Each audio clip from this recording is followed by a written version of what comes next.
ronpa.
Ronpa.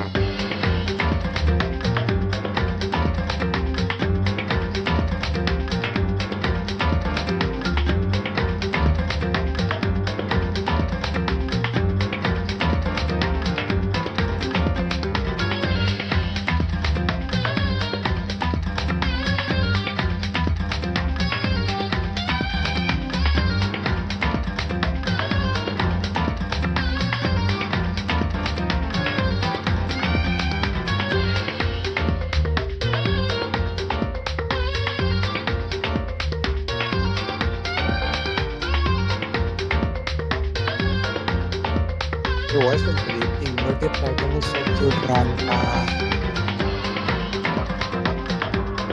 Your title is very cute.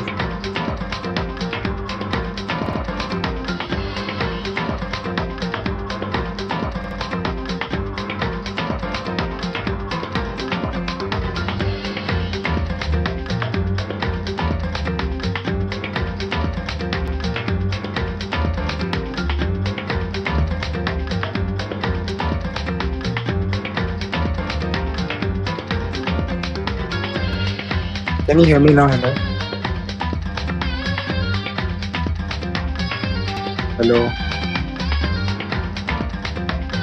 Okay. Come in again.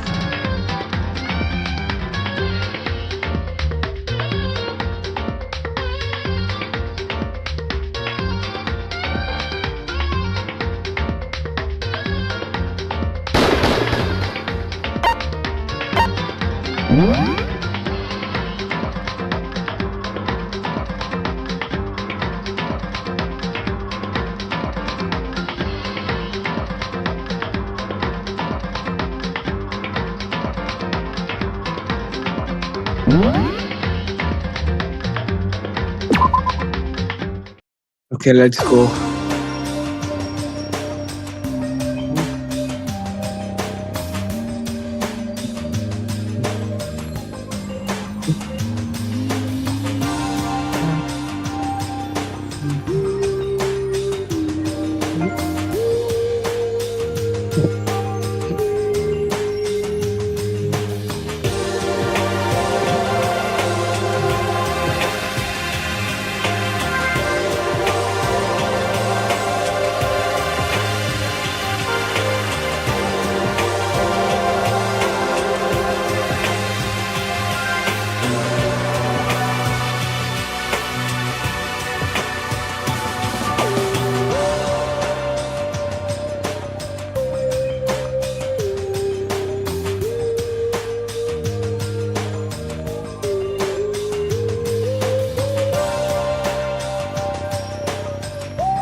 Yo! Sorry. Ah, well, hello.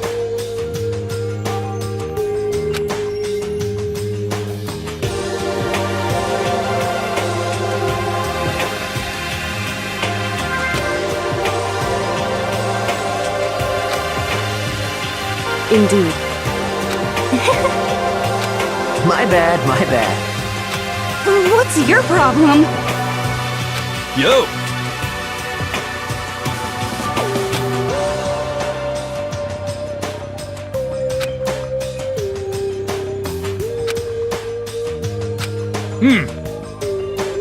Ah.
What?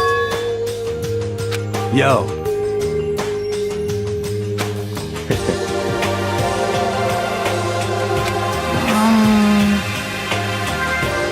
However,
Well,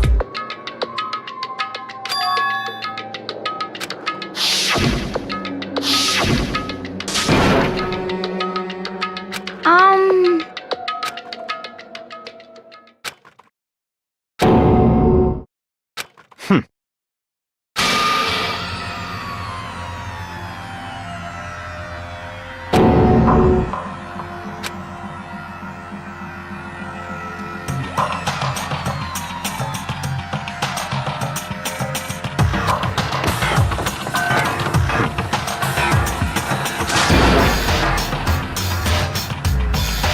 Just give up.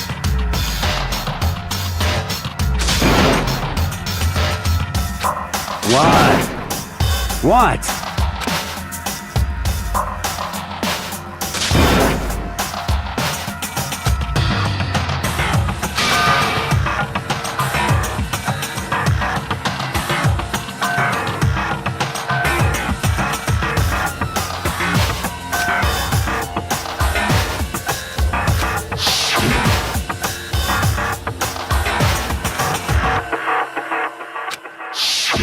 Calm down.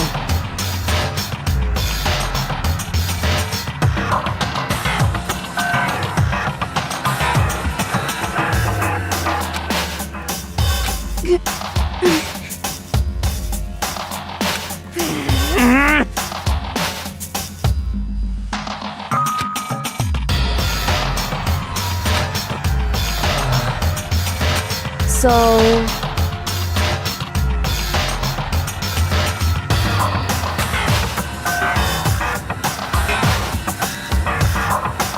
Correct.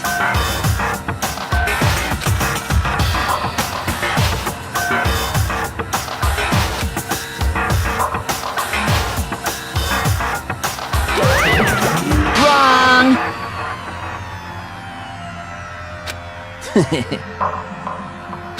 Hey,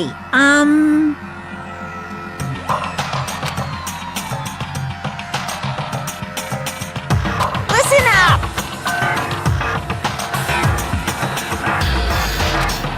But come on.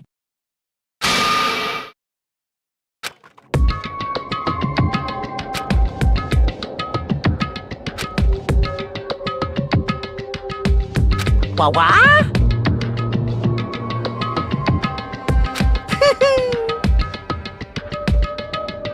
Yoo-hoo!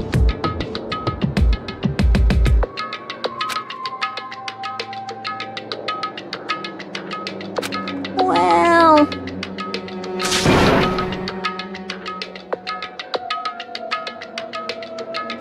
Wrong.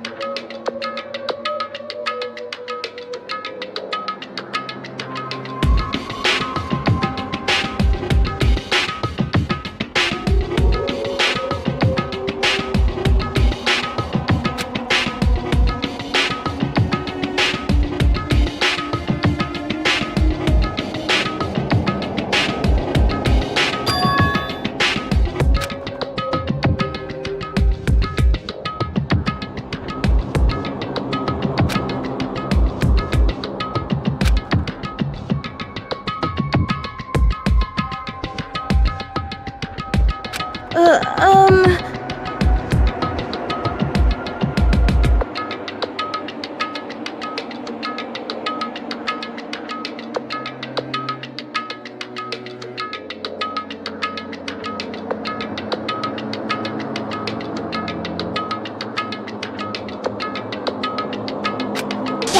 What is this?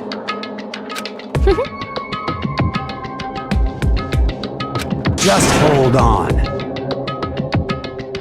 Stop talking.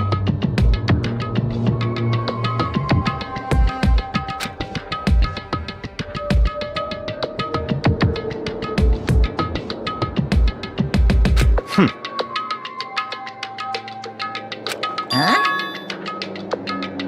Come on.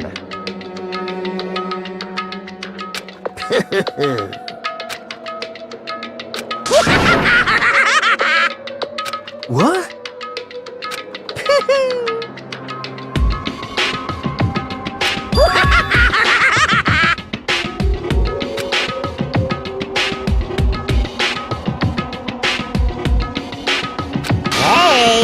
Come on now!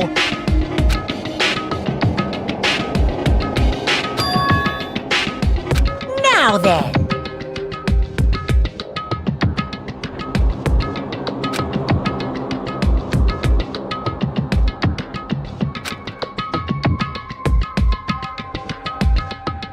then perhaps...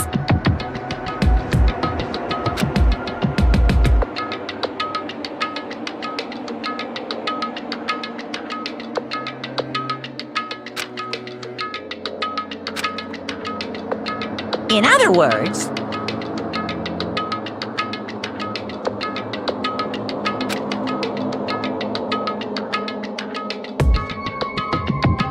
Yoo-hoo!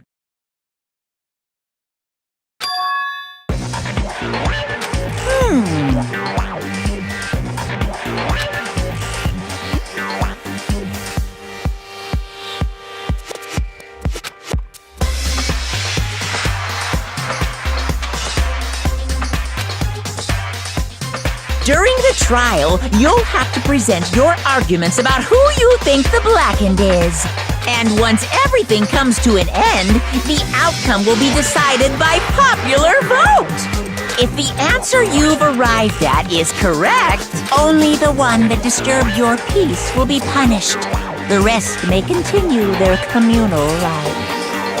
However, if you choose poorly, then the one who got away with murder will survive, and the rest of you will receive your punishment. Which of course means your school life will come to an end. As far as class trial rules go, that's all there is to it. Well... What? Yeah! What? Execution is execution. Execution! Electric chair. Poison gas. Torn apart like a paper plane in a hurricane.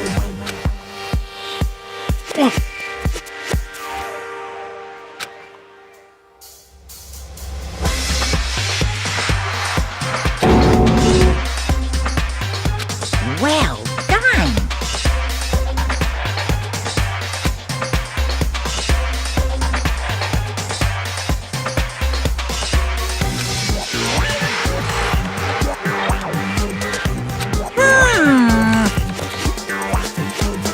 Uh-huh.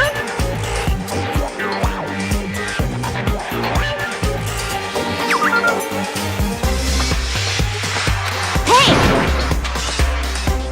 The hell are they talking about? Huh? What the... What's this? Stop it! What? The hell are you talking about?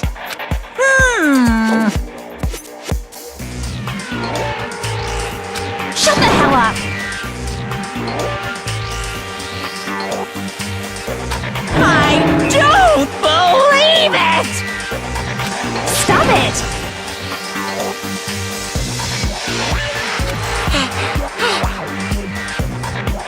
Shing!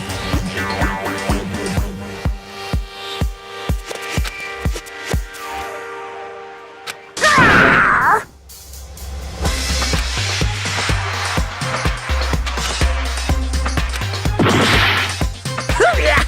Are you enjoying yourself now?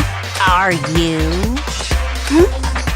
Violence against Headmaster Monokuma is not allowed! You violated a school regulation! I invoke the mighty summon spell! Help! To me, godly spear, Gunyear!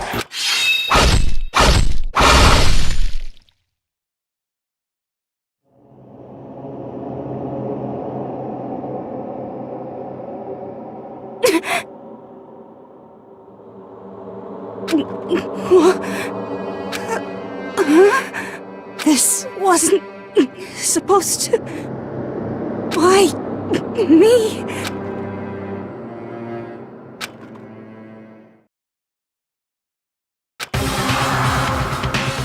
No way!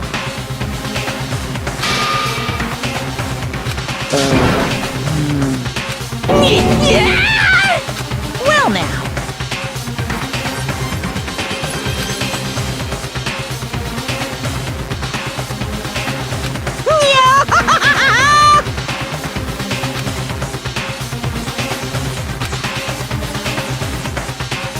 Now you see just how serious I am. Defy me and you get shot full of holes, exploded, buried alive, disintegrated, etc. So, if you don't want that to happen to you, you best obey those school regulations.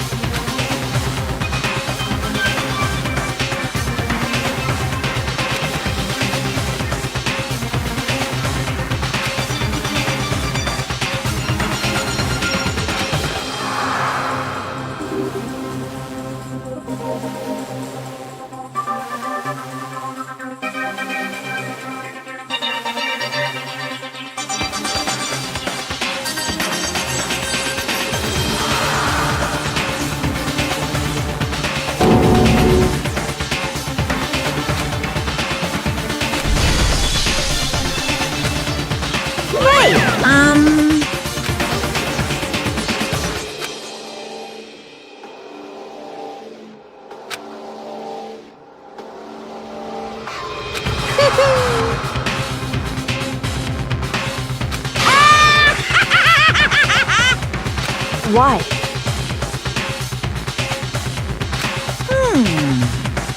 I knew it. Say what?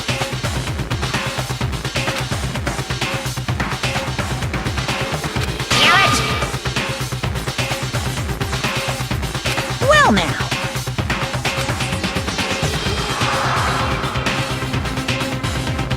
Ta-da! It's the Monokuma file!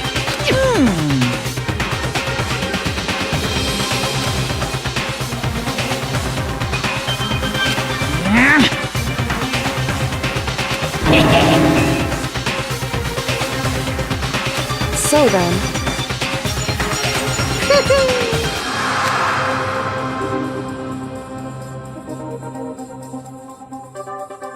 Correct.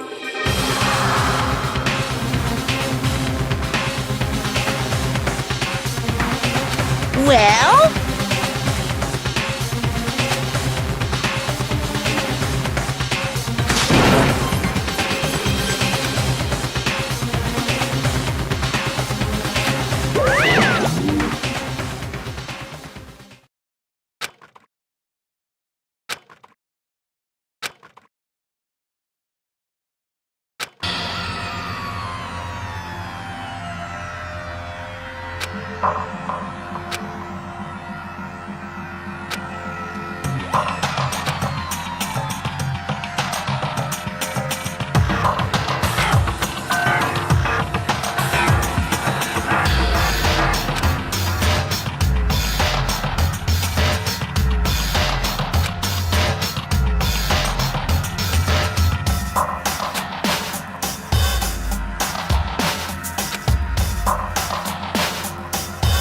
Hey.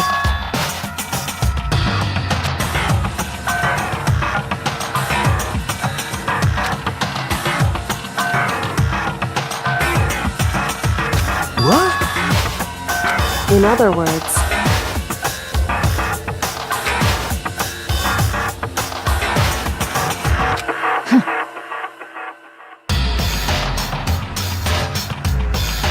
What the heck?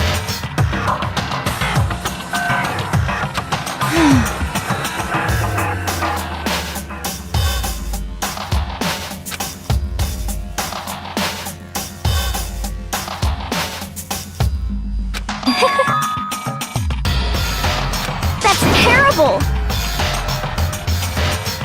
Just a second.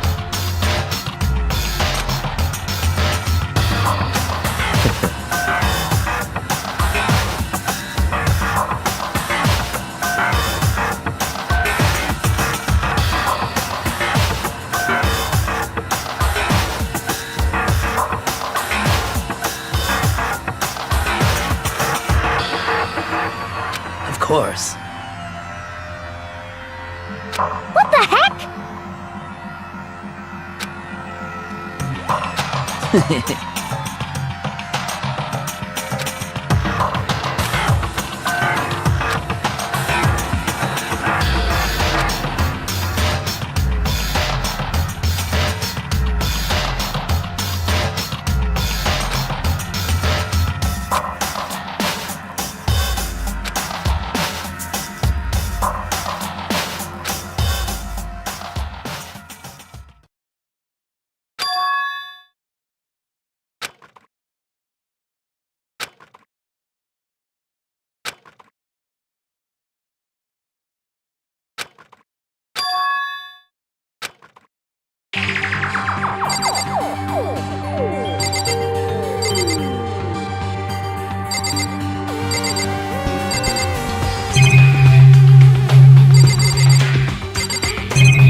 What the heck?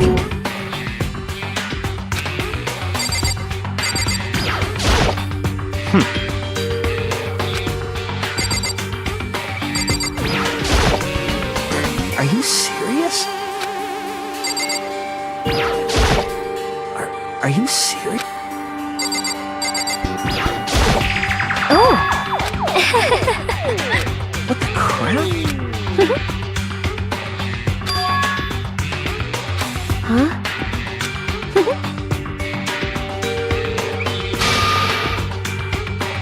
Ah! Eh?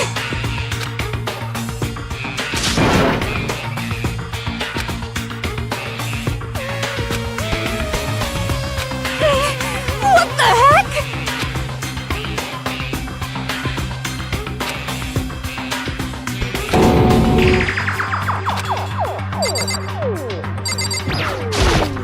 What the heck?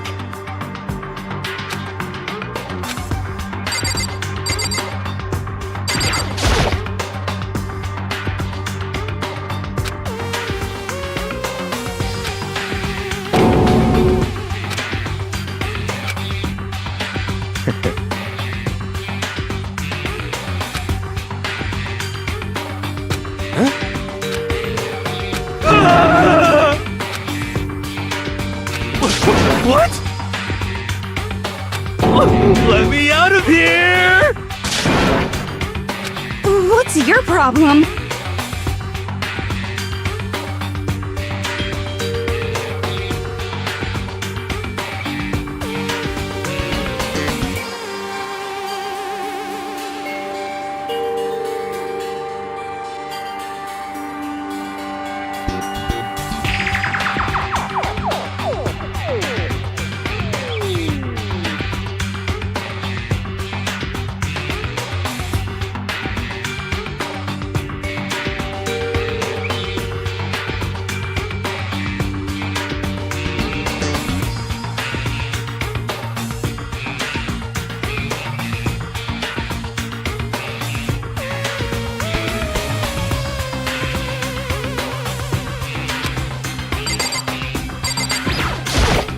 Hey.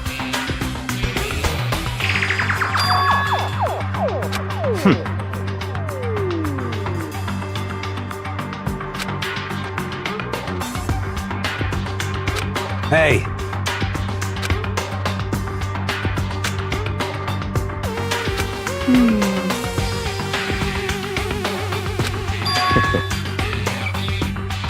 What?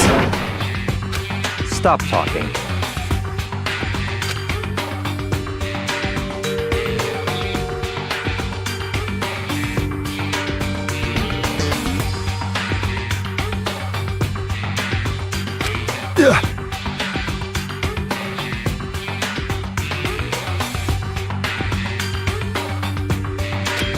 So then.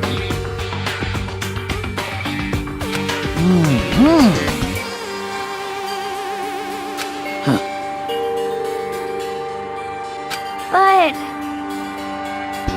So then...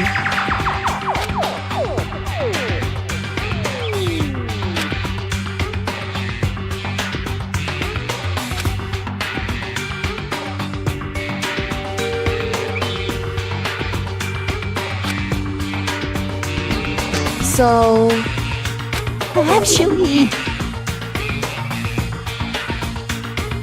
Goodbye. Goodbye. Yo. Hey, damn it. You're fucking dead.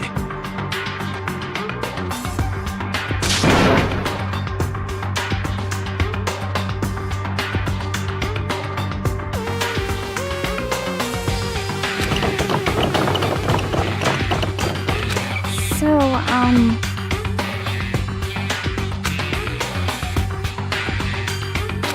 anyway, this is very suspicious.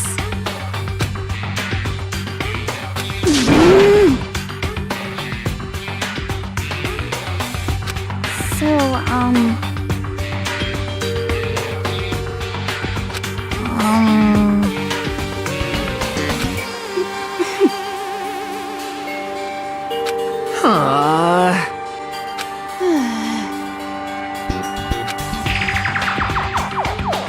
Oh yeah?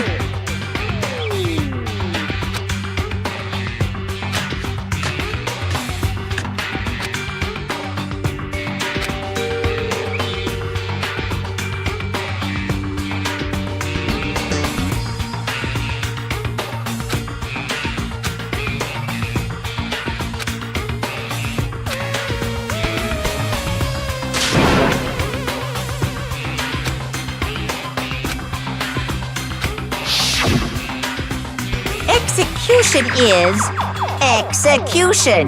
Execution! Electric chair. Bzz, bzz, poison gas. Torn apart like a paper plane in a hurricane.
Help me!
By the way,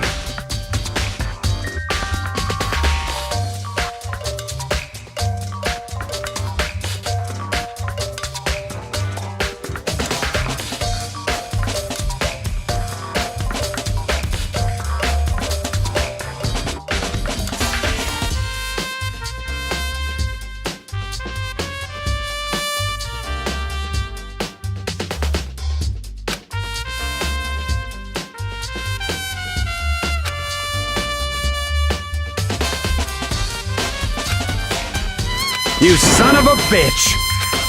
Shit. You're fucking dead.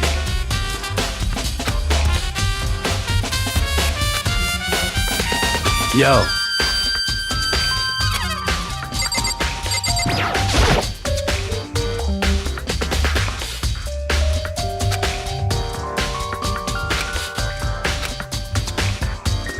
What are you doing? Isn't it obvious? No, not really. I'm searching. Searching? Did you lose a contact or something?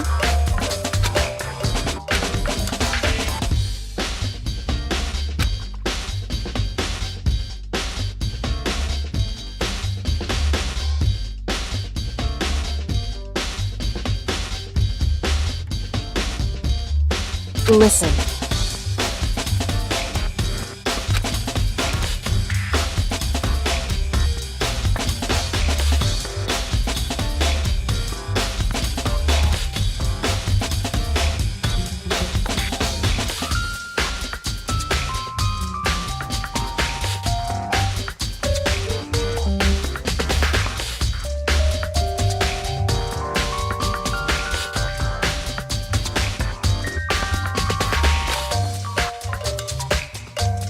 I see. Hey.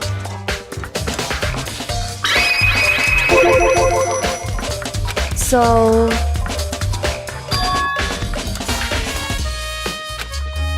Indeed.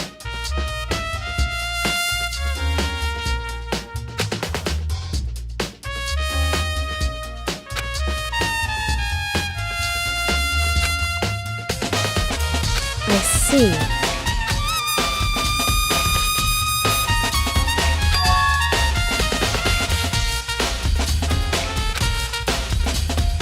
Well?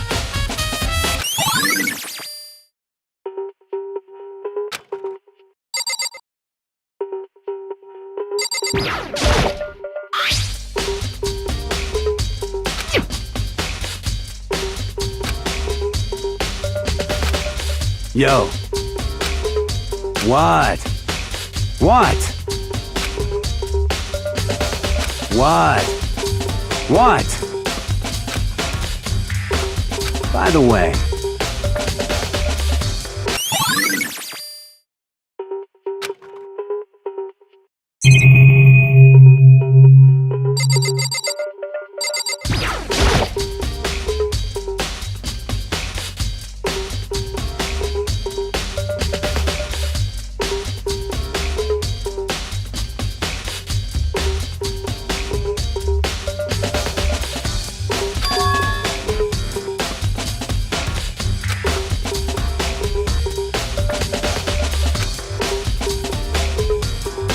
Wait.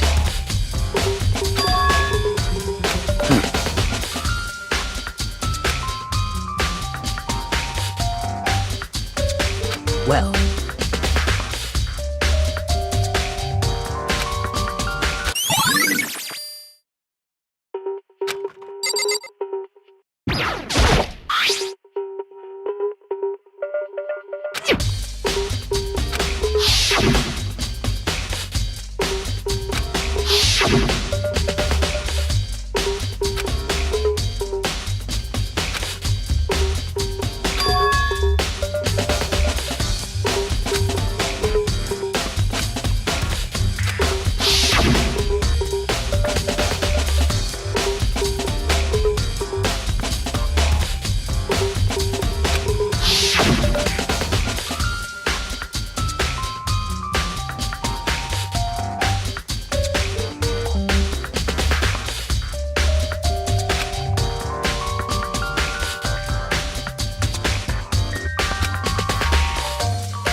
It would seem...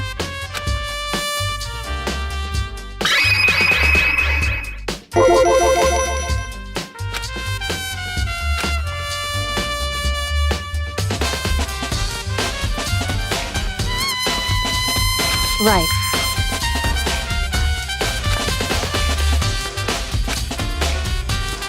So...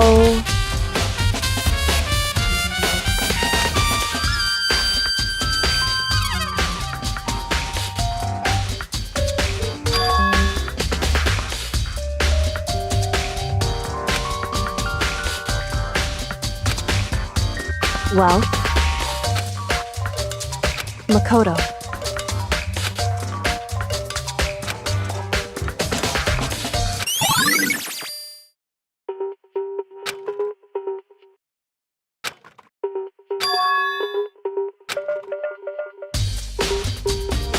Makoto.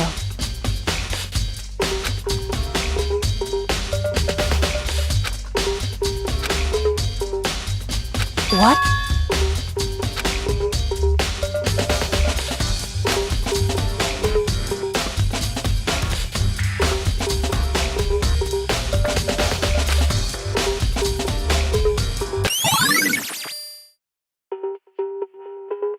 Correct.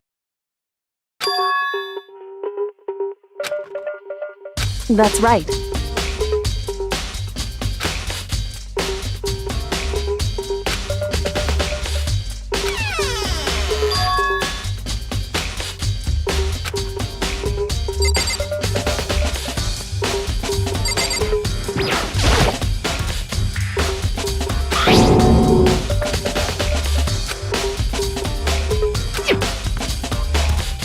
It would seem...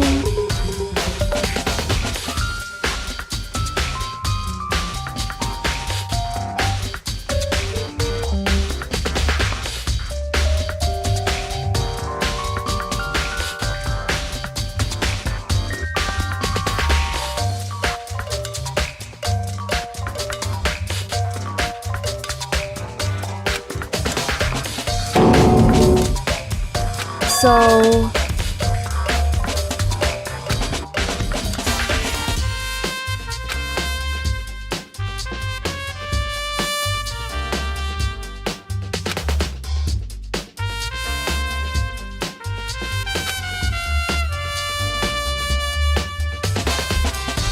Just a second.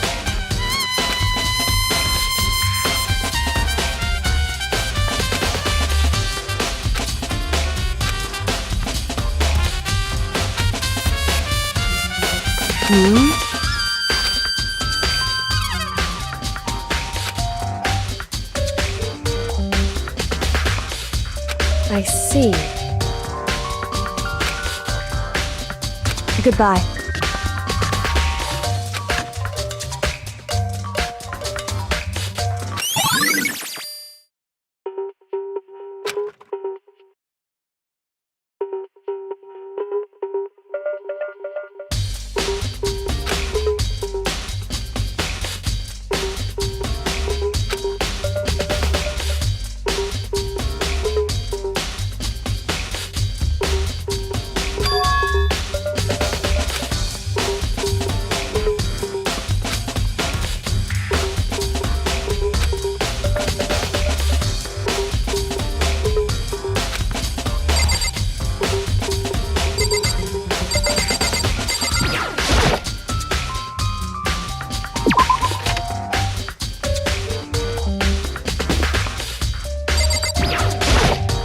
Very strange.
looks like...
Kuma appears!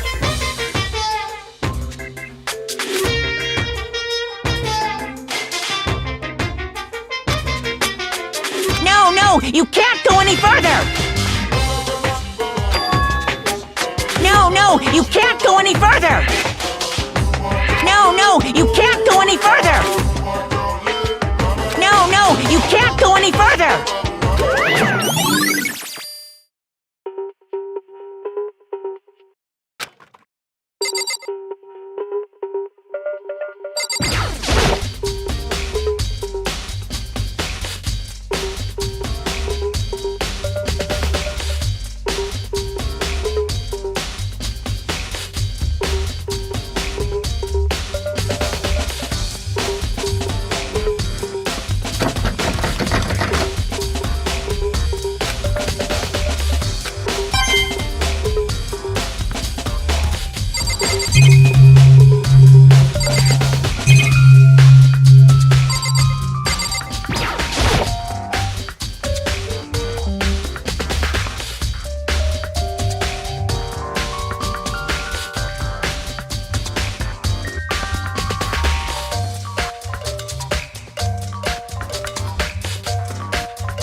Listen to me!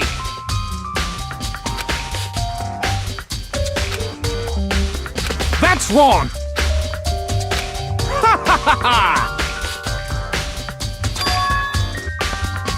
Count on it! Got it!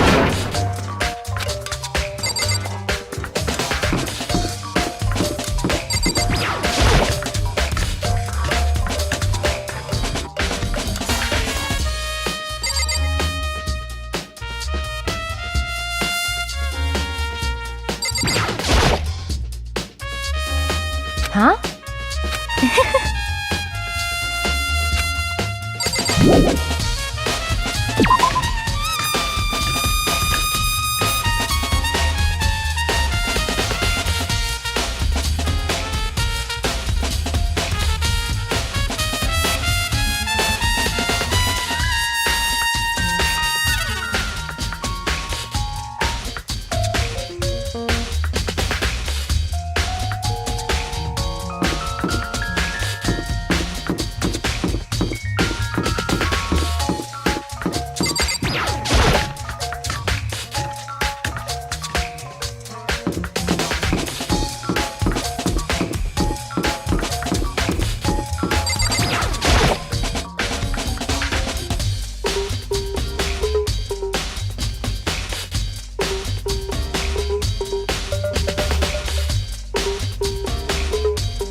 Here we go!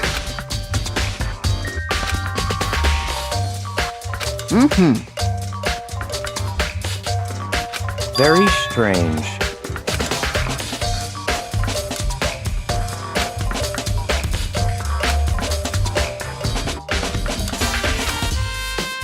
So, in other words,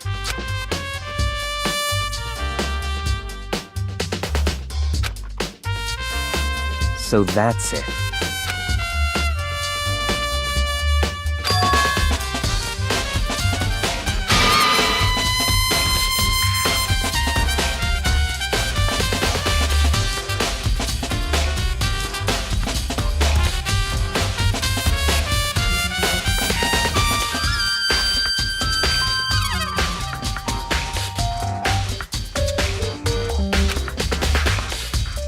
Hey, listen! Hey, you bastard!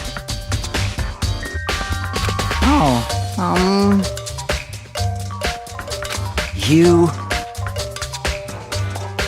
Is it, like...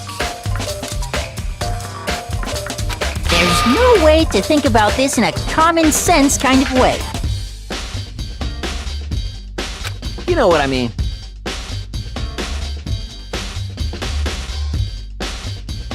Completely unforgivable!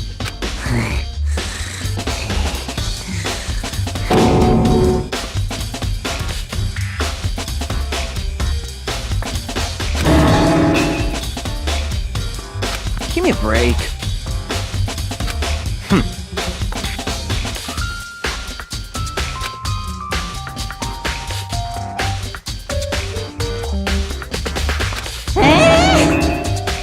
What?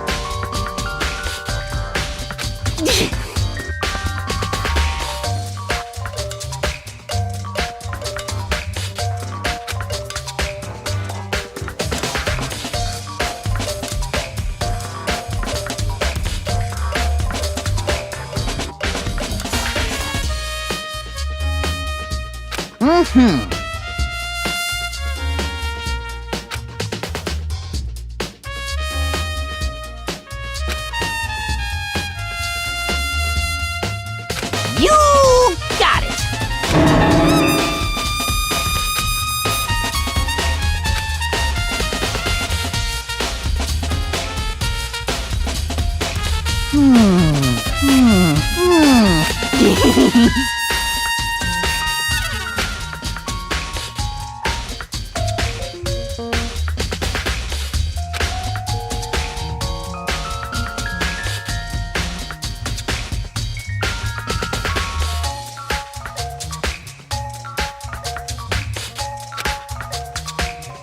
Da-da-da-da-da!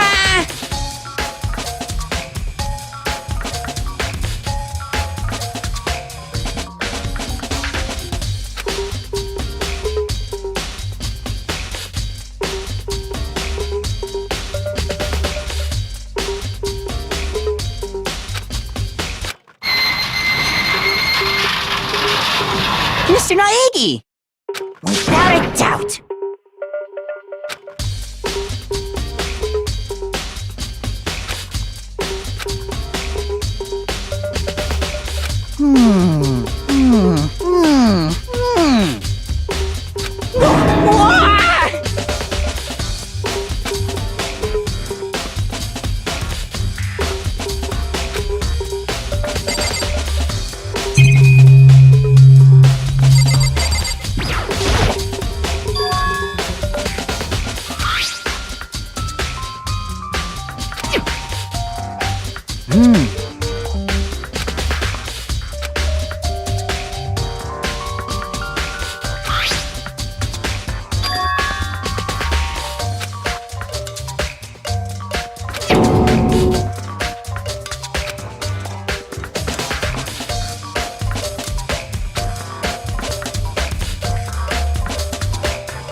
Is this perhaps...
Yes, indeed.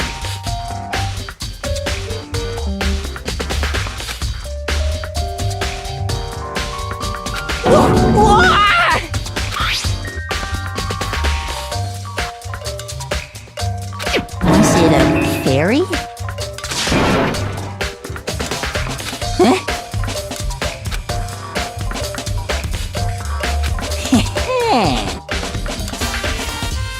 I feel as if...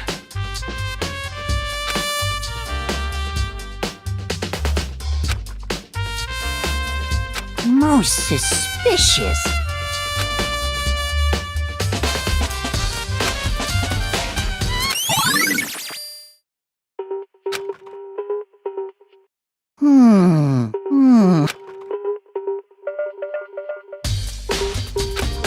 Completely unforgivable! That's it! I'm sure of it!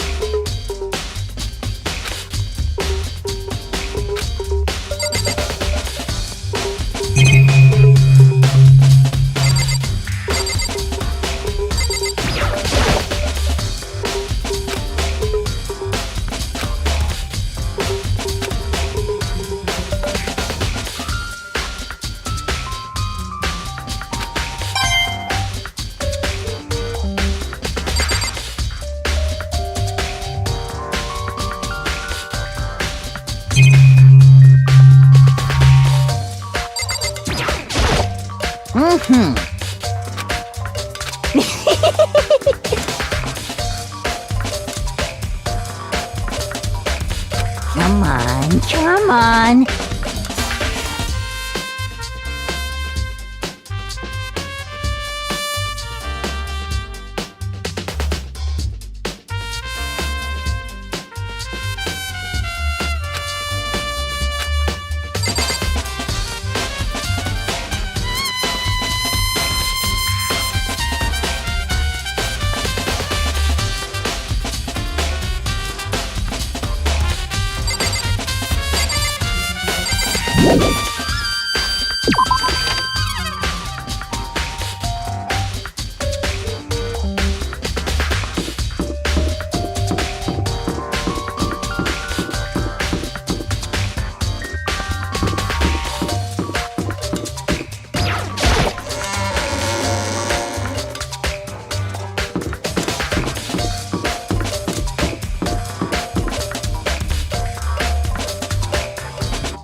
Zono, the ultimate pop sensation, lead singer for a world-famous all-girl pop band.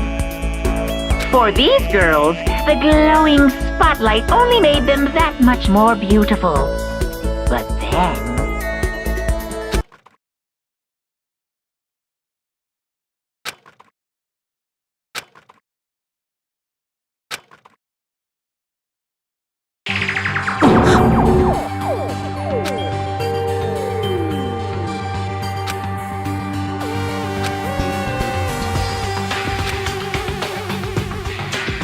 this ultra-successful team suddenly fell apart. None of them will ever perform on stage again. None of them will ever feel the warmth of the spotlight. For Sayaka, there's simply nowhere for her to return to. So here's the billion-dollar question. What, oh what, could have caused the group to go to pieces?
What the heck?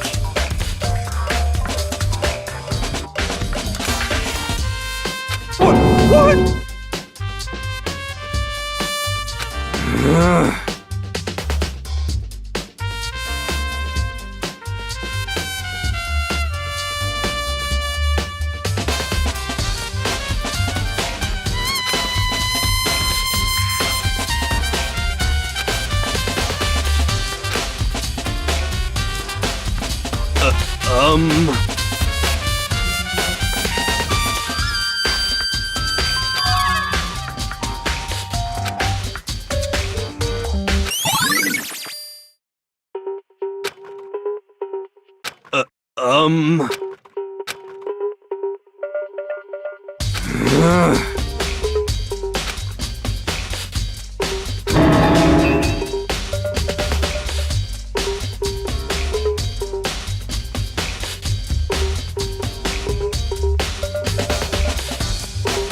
Huh?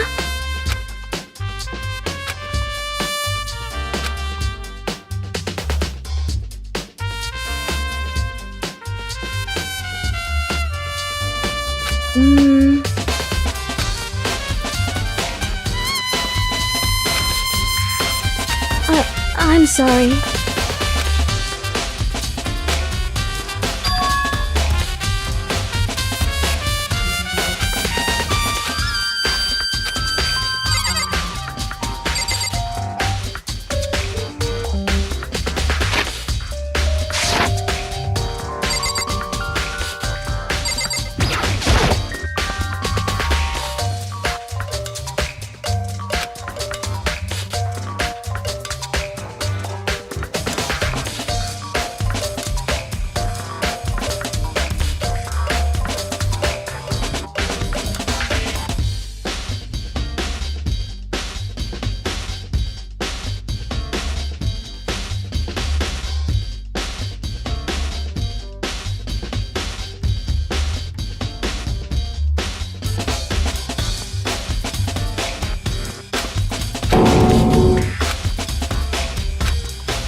Yeah, totally. That's right. Well...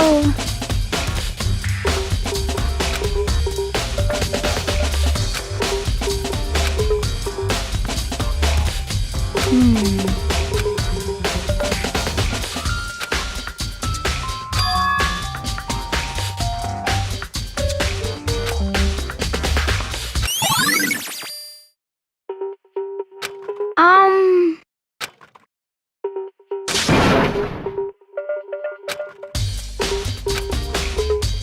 'Cause, I mean...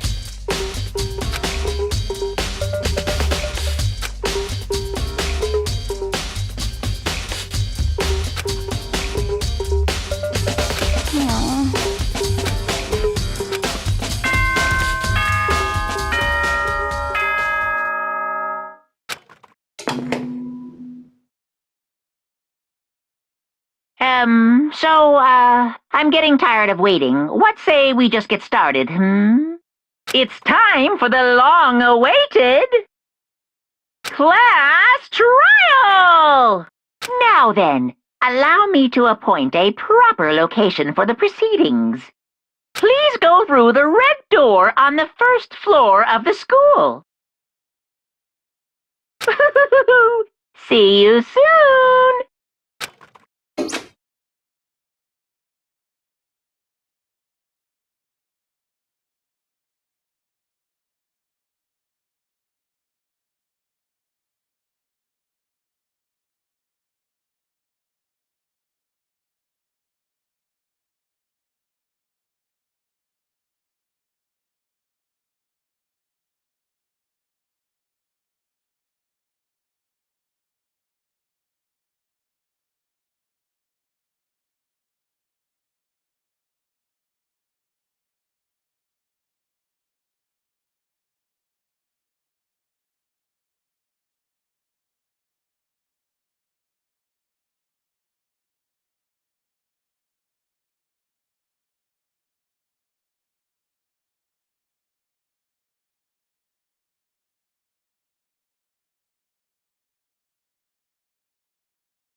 Listen to me!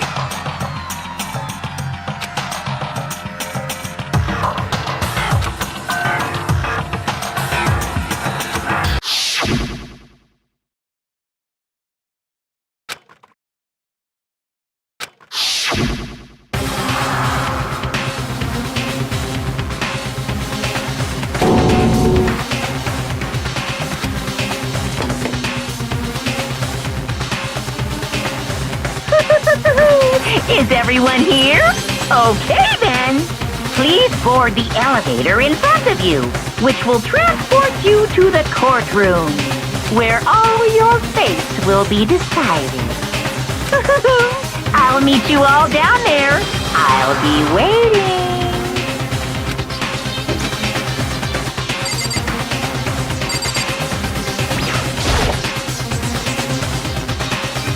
Well then. Yes, indeed. Hey. Makoto.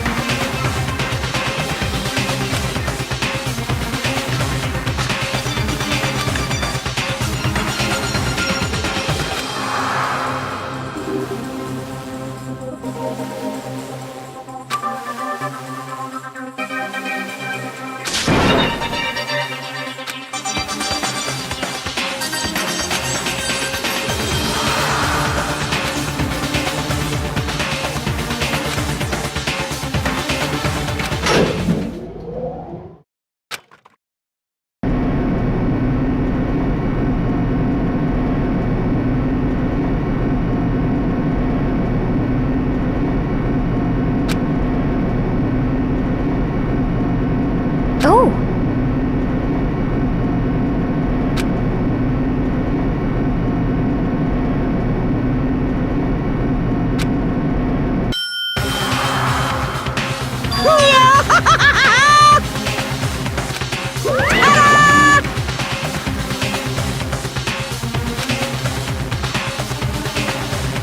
Shit. Well now. Yahoo!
Let's begin with a basic explanation of the class trial. So, your votes will determine the results.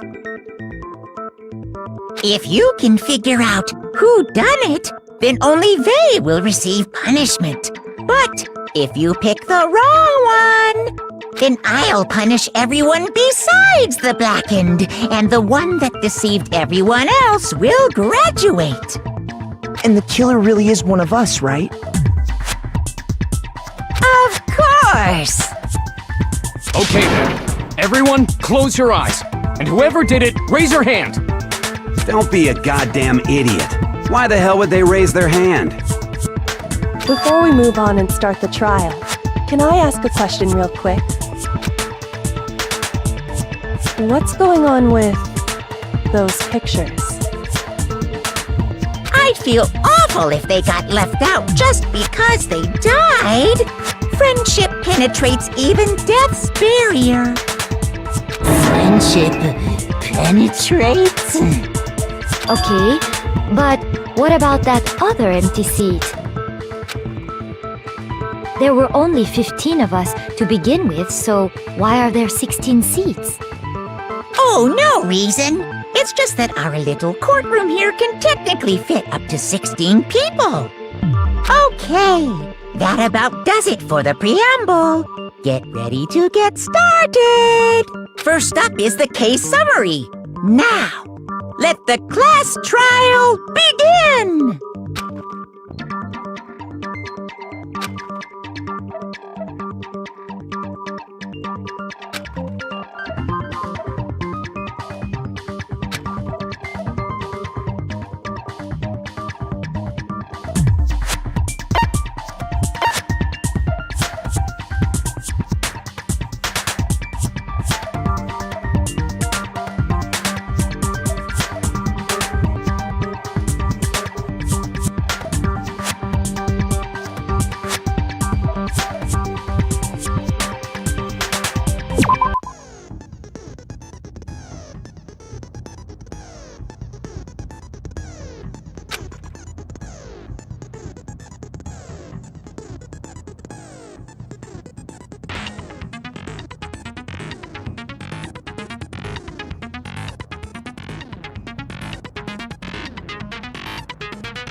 I assert that the one who was murdered was Miss Sayaka Maizono! Yeah, we know that part already. And the murder took place in Makoto's room. In the bathroom. So it seems most likely that the killer must have taken her by surprise while she was in the bathroom. She didn't even have a chance to resist.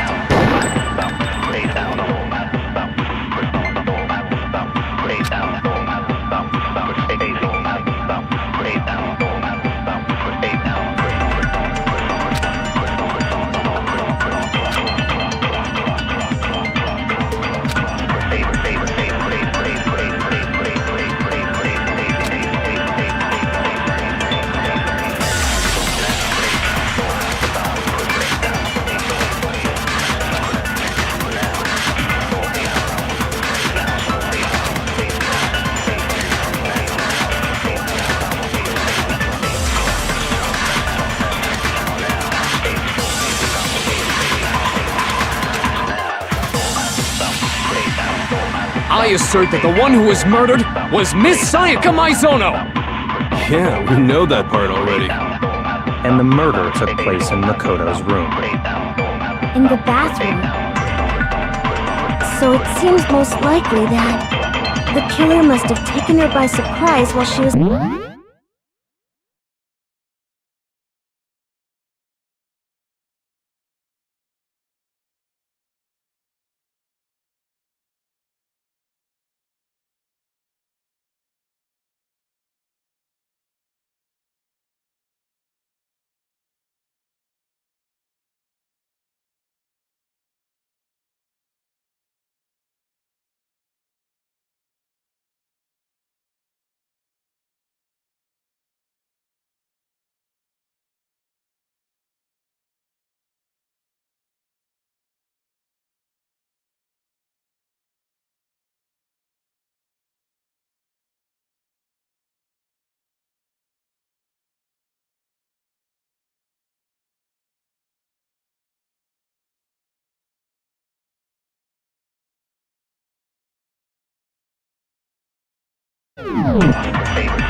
She didn't even have a chance to resist.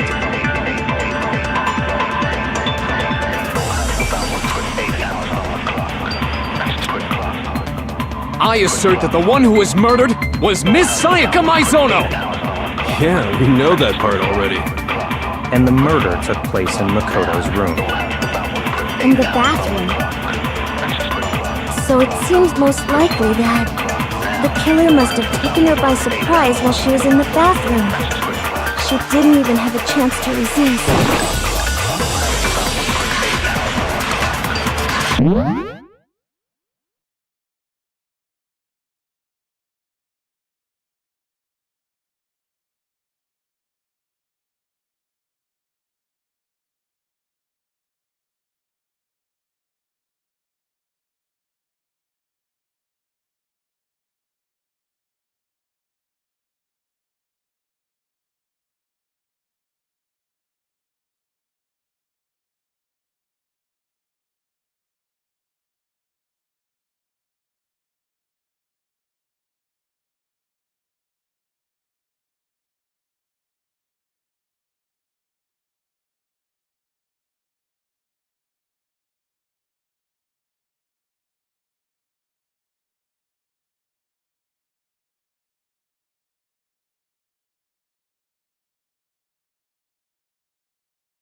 I assert that the one who was murdered was Miss Sayaka...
Yeah, we know that part already.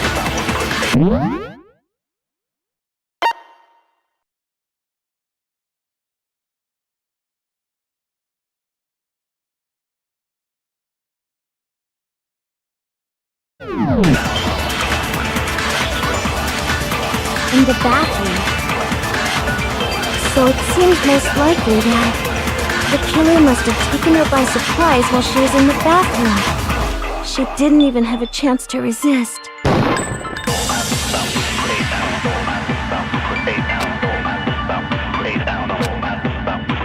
I assert that the one who was murdered was Miss Sayaka Maizono! Yeah, we know that part already. And the murder took place in Makoto's room. In the bathroom. So it seems...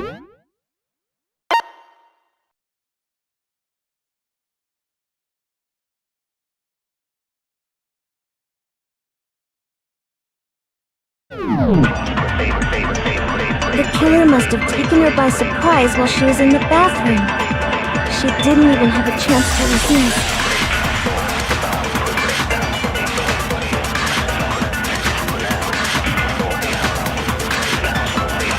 I assert that the one who was murdered was Miss Sayaka Maizono!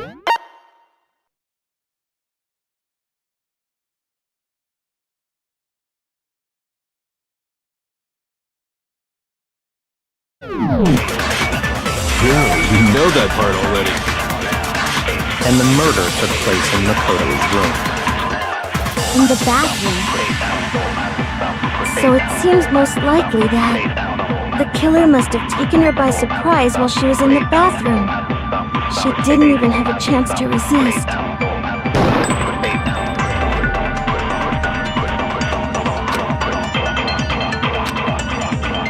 I assert that the one who was murdered was Miss Sayaka Maizono! Yeah, we know that part already.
In the bathroom. So it seems most likely that the killer must have taken her by surprise while she was in the bathroom. She didn't even have a chance to resist.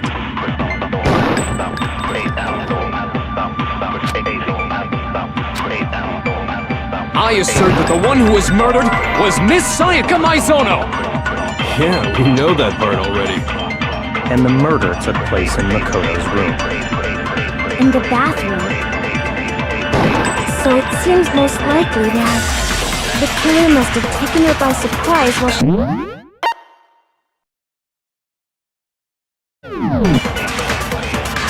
she didn't even have a chance to resist.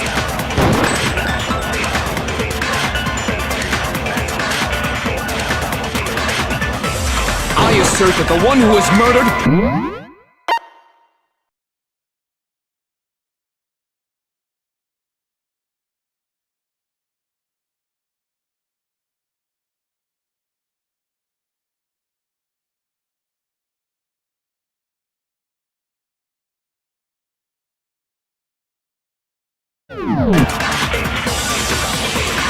Yeah, we know that part already.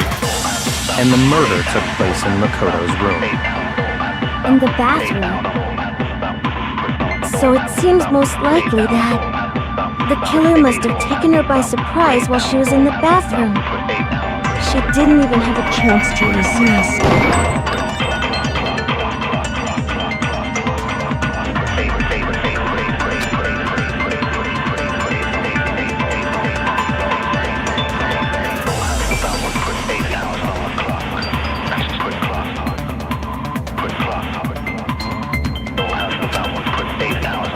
I assert that the one who was murdered was Miss Sayaka. Yeah, We know that. And the murder took In the bathroom. So it seems most likely.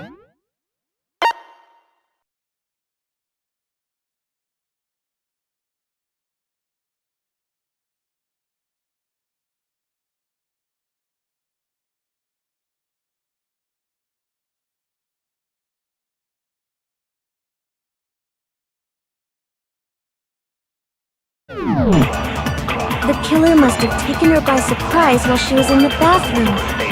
She didn't even have a chance to resist.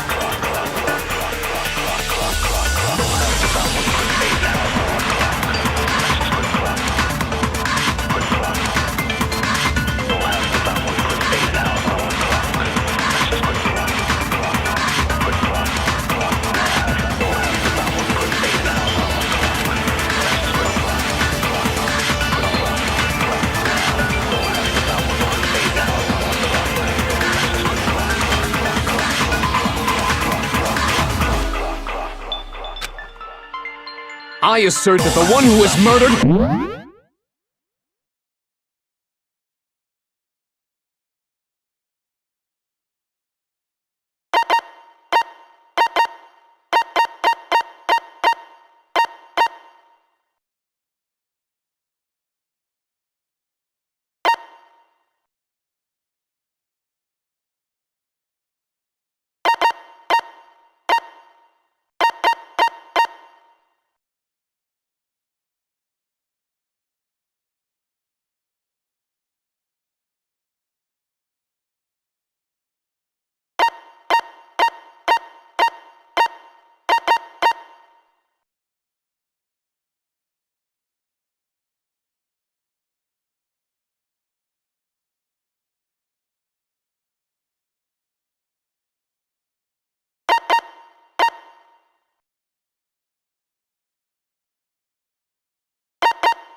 Yeah, we know that part already. And the murder took place in Makoto's room. In the bathroom. So it seems most likely that the killer must have taken her by surprise while she was in the bathroom. She didn't even have a chance to resist.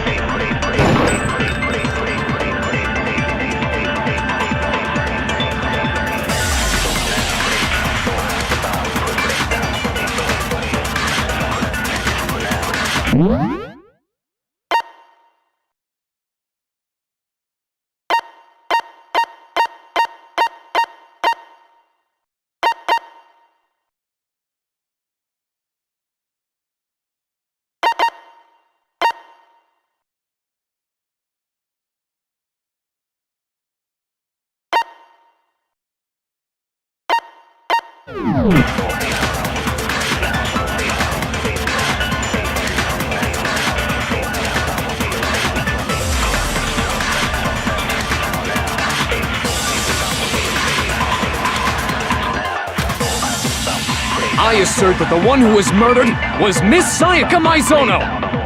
Yeah, we know that part already. And the murder took place in Makoto's room. In the bathroom.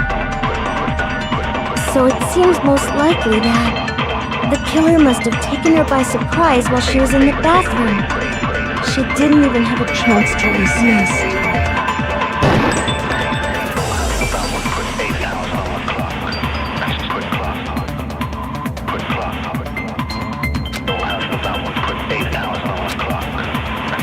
I assert that the one who was murdered was Miss Sayaka Maizono!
Yeah,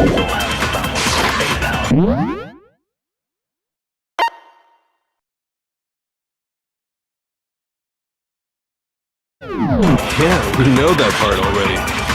And the murder took place in Makoto's room. In the bathroom. So it seems most likely that the killer must have...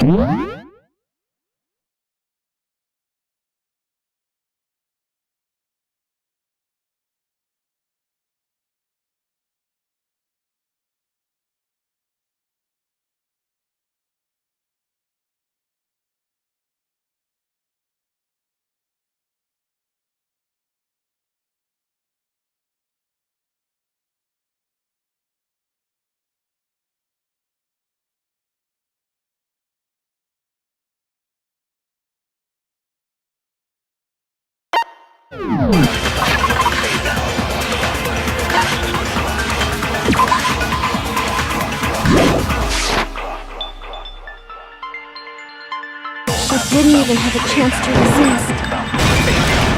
No, that's wrong!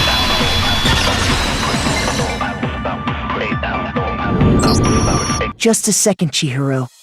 Try to remember how my room looked. With the way things had been damaged, I think we can definitely assume there was a struggle. A struggle? Between who and who? Between Sayaka and the killer, of course. So you're saying Sayaka wasn't caught by surprise in the bathroom? She must have been attacked in the main room first. Then, she ran to the bathroom to try and hide. The killer followed her in, and that's where they finished the job.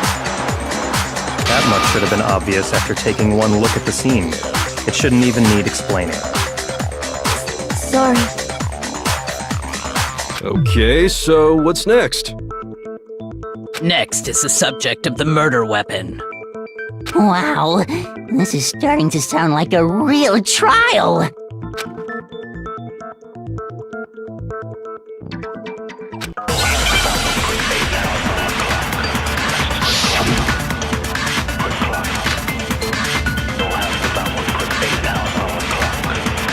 So what was used to kill her?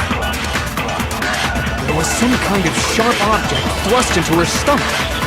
Without a doubt, that is the murder weapon! So the killer used some random knife they had on him. How could anyone do something like that? Son of a bitch!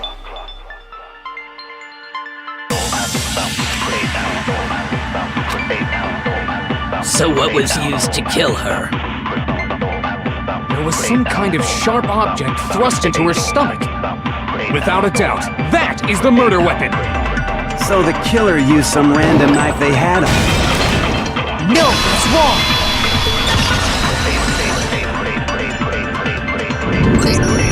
No. I do think it was a knife, but not just any knife. I'm almost positive it was a kitchen knife. Huh? A kitchen knife?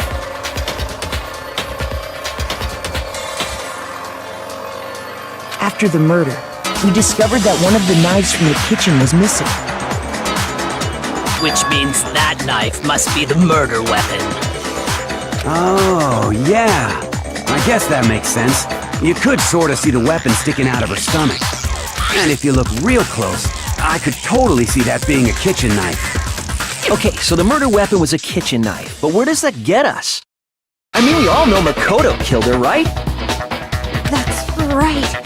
Makoto's room was the scene of the crime. What more proof do you need?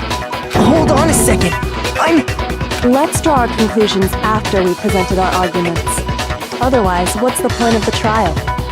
Well, we can talk all we want. It's not going to change that conclusion.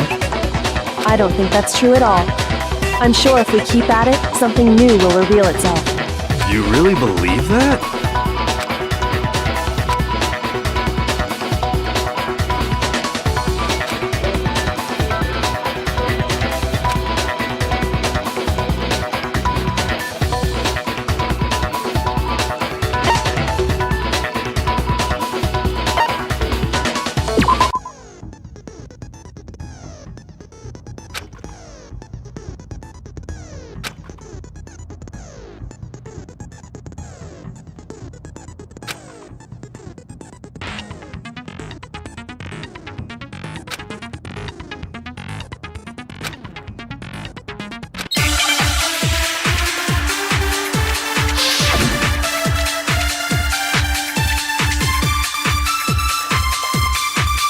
So I guess there's no question that the kitchen knife was the murder weapon.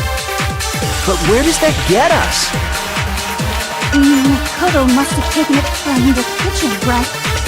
He did it in secret when nobody was in the dining hall. And then he went and stabbed Sayaka with it. So he really did do it. Yes, and it's been decided. We've reached the end.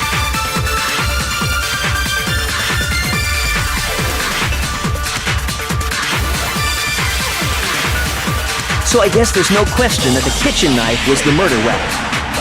But where does that get us? Makoto must have taken it from the kitchen, right? He did it in secret when nobody was in the dining hall. No, that's wrong.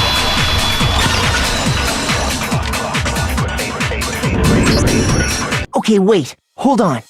I didn't take the knife from the kitchen. Next, you're gonna say you're not the killer, right? Go ahead and say it all you want. Well, what if I have a witness? What do you think, Hina? Huh? Remember what you were telling me earlier?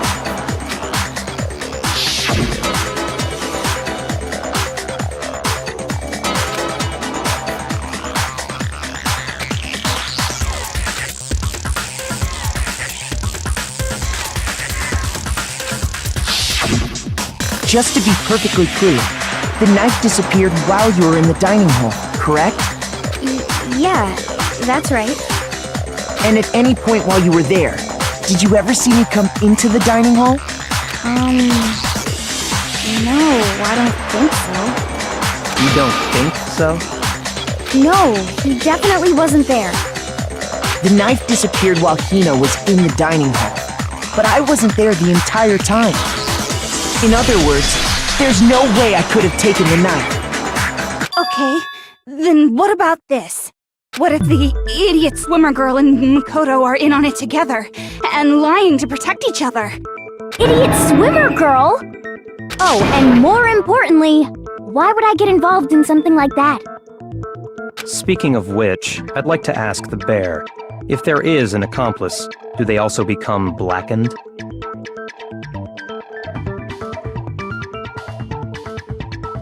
So you ask, and so I shall answer.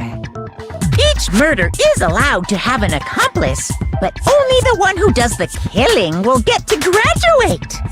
So in other words, two people can work together, but one of them has no chance of profiting from it.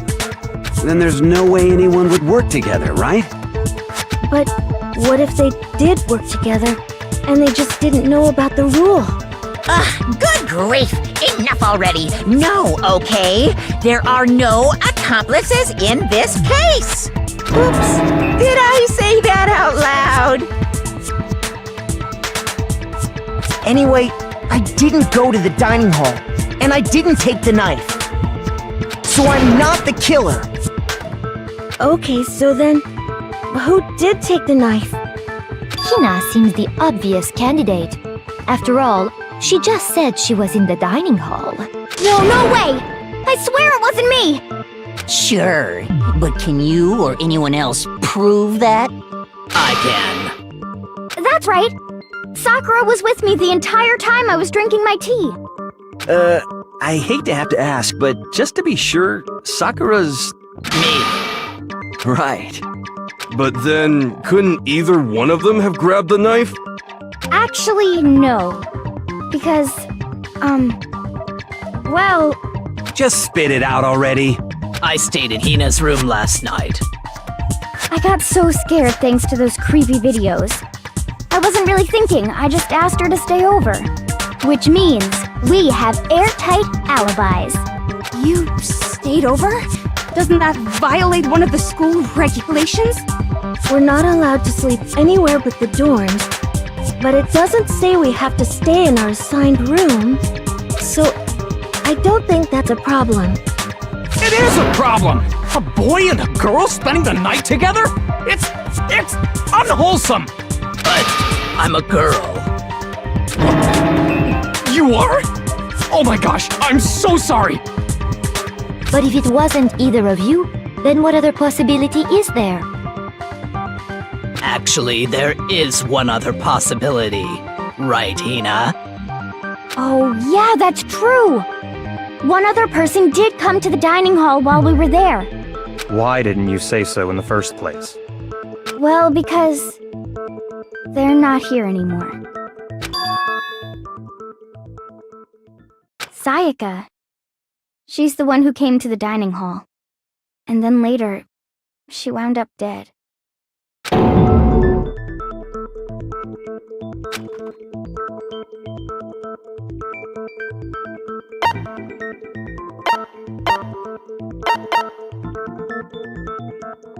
I got it! Then, Sayaka is the one who took the knife?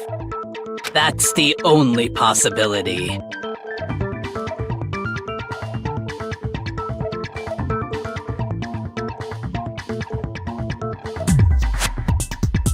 And thinking back on it, she was acting kind of unusual.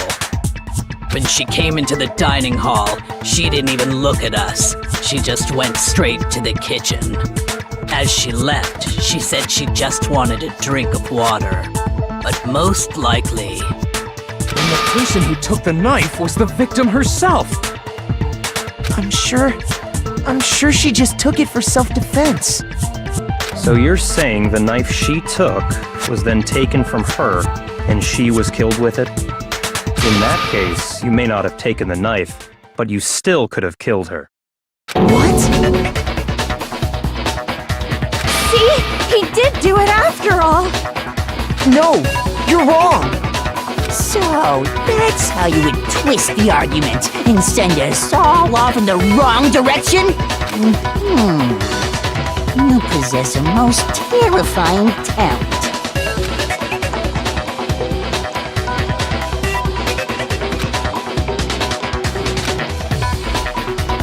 Hold on. It's still too early to decide conclusively that Makoto is the killer, wouldn't you say? Because you see, if the room did belong to the killer, then they did something most bewildering. And until we unravel that little mystery, you simply can't declare that he's the killer. Bewildering? What the hell are you talking about? Something was missing from the scene of the crime that by all rights should have been there. You know what I'm talking about, don't you?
Understand?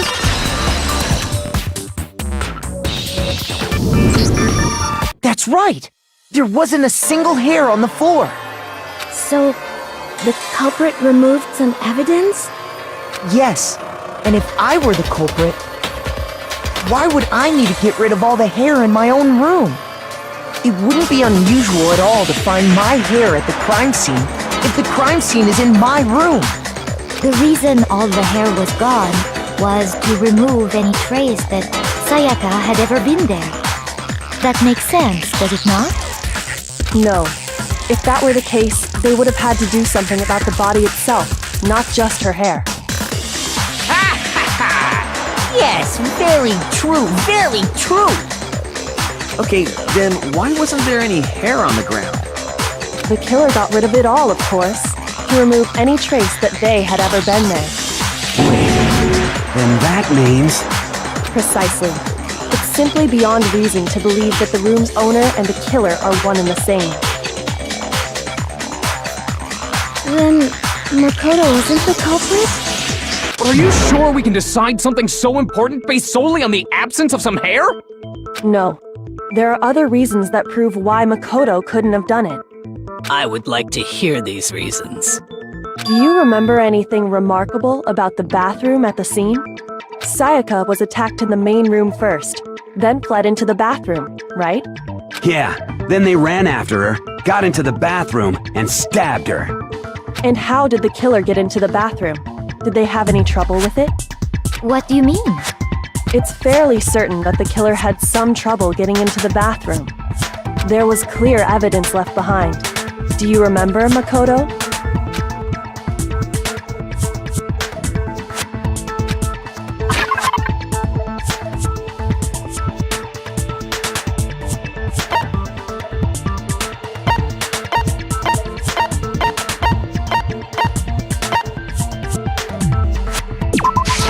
I got it! Evidence that the killer had trouble getting into the bathroom.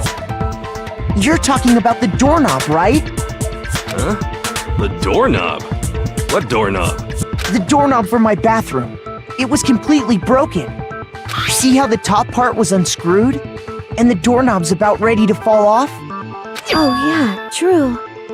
But what does it mean? In trying to bypass the lock, they ended up nearly removing the entire doorknob. This is another most bewildering act for the room's owner. It proves Makoto is beyond suspicion.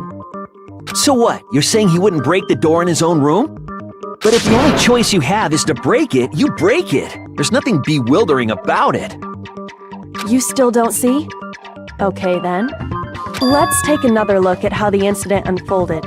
Hopefully that will help you understand.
The incident took place in Makoto's room.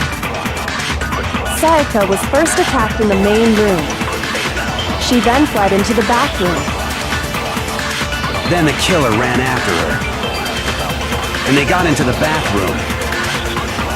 At that point, the killer had to try and bust down the door, because Sayaka had locked it. And finally, the culprit had Sayaka cornered. And to finish the job, they stabbed her with the kitchen knife. It was you, wasn't it, Makoto? Admit it! We already know the answer.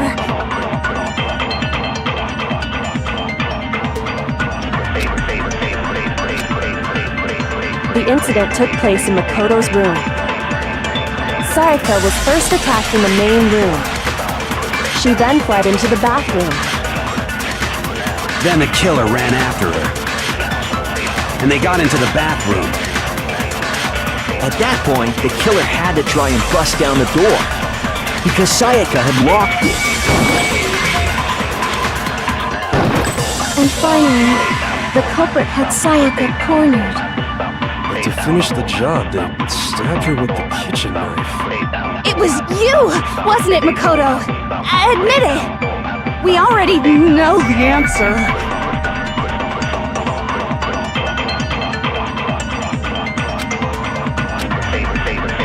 The incident took place in Makoto's room.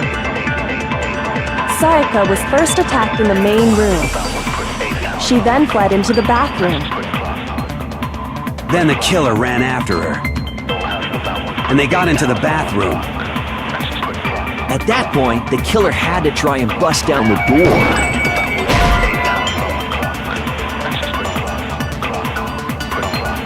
Shoot! The incident took place in Makoto's room. Sayaka was first attacked in the main room. She then fled into the bathroom. Then the killer ran after her. And they got into the bathroom. At that point, the killer had to try and bust down the door, because Sayaka had locked it. No, it's wrong!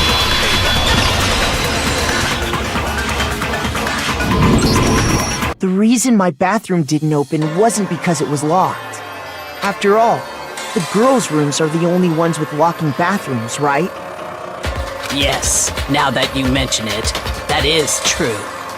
Then why didn't your bathroom door open? Because it was stuck. Huh? What are you talking about? My bathroom door doesn't fit in the frame quite right. Monokuma over there can testify to that. Yup, true as true can be. But you know, you're supposed to be the ultimate lucky student, right? But to have such a cruddy door.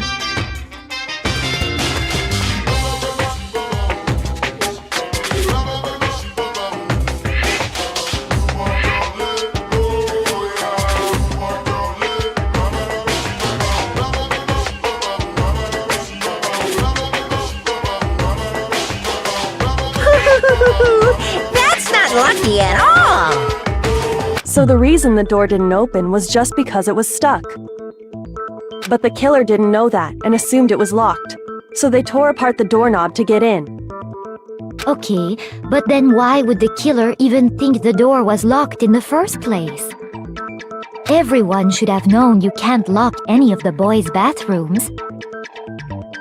The killer could easily make that mistake, thanks to one important detail about the scene of the crime.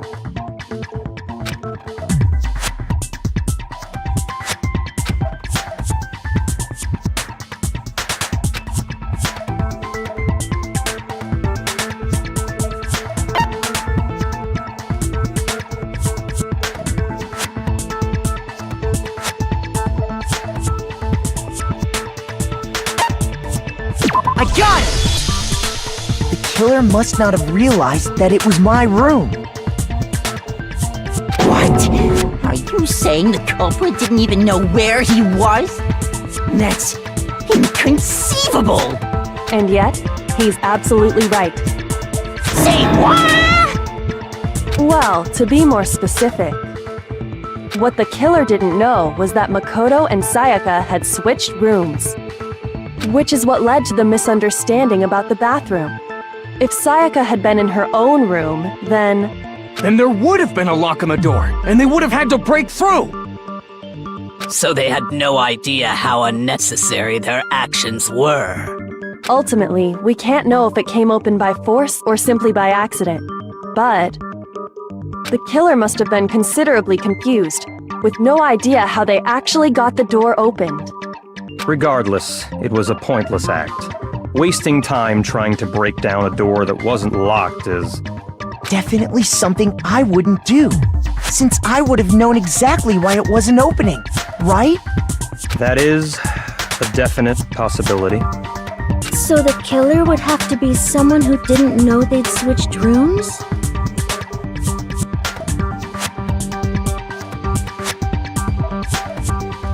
Then Makoto couldn't have done it. Okay, then who did do it? I'm sorry, but I give up! Quit without saving! But what happens if we can't decide on who we think did it? Well, why don't we just vote right now? Majority rules! Majority rules? You really think that's a good idea? Yeah, our necks are on the line here. Someone seriously needs to do something. For serious. Does no one have any other thoughts or questions? It does not matter how trivial they may seem. Oh, as a matter of fact, I do have one question. Oh, you... You don't gotta sound so disappointed. It's fine, it's fine. Just ask your question. Oh yeah. Okay, so, well, I was just wondering, how did the culprit get into Makoto's room in the first place? Yes. How did the killer get inside? Maybe Sayaka just dropped the key somewhere and the culprit picked it up. That's possible, right? I don't think so. That seems way too convenient. Then, maybe someone picked the lock? Negative! If you remember, Monokuma made it quite clear that the locks are all unpickable. Fine. How about this? The killer got in the easy way. They could have knocked and said they wanted to talk or something, and Ms. Maizono just let him in. No, that can't be it either. Oh-ho! Trying to argue against me? Sounds like someone doesn't know his place. Hello? Why exactly can't that be it?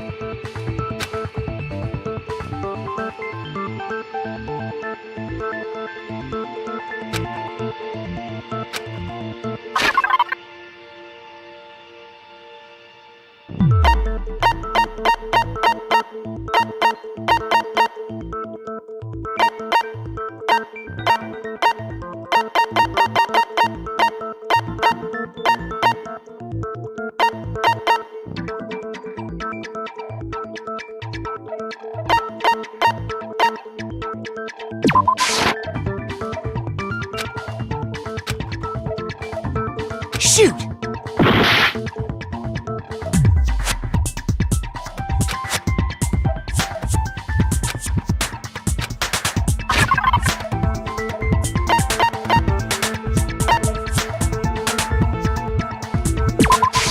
I got it! Because Sayaka was already scared, remember? That's why she asked me to switch rooms in the first place.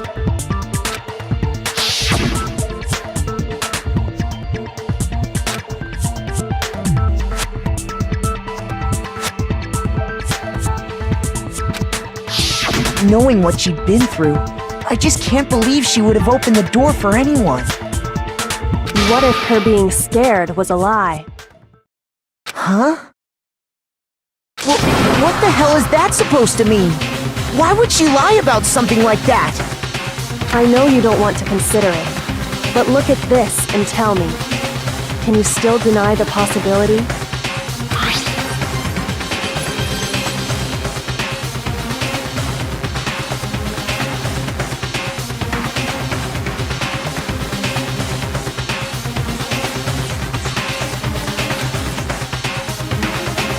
I found a notepad during my search, and I shaded in the top sheet with a pencil. And these are the words that appeared. Oh man! I've totally seen people do that on detective shows. When you write, it can leave an imprint. Sketch over the next sheet of paper, and you can see the words. When I saw that, I was like, holy crap! I better make sure I rip the paper out before I use it from now on. It's a pretty old-fashioned technique, but even the classics can be surprisingly useful sometimes. Oh, and I should also mention, I found the notepad on the desk in Makoto's room. Huh? Which means only someone who had been in Makoto's room before the incident could have written it. Then either it was Makoto who lived there, or Sayaka who switched rooms for a single night. So, Makoto, did you write this? No, I didn't. But... Of course you didn't, because the note also bears a perfectly legible signature.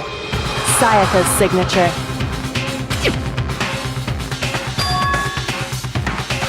But why? Why would she write that? The note was likely her way of getting in touch with a certain someone. She must have slid it under their door to let them know she wanted to meet with them in secret.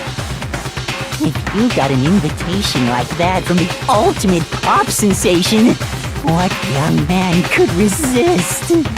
Of course, I'm only into 2D, so it wouldn't have any effect on me. But can we be sure anyone even got this note? And honestly, even if they did, I do not think they are at all involved in what happened. Huh? What makes you say that? Would you like to hear what I have to say? Very well then, pay attention.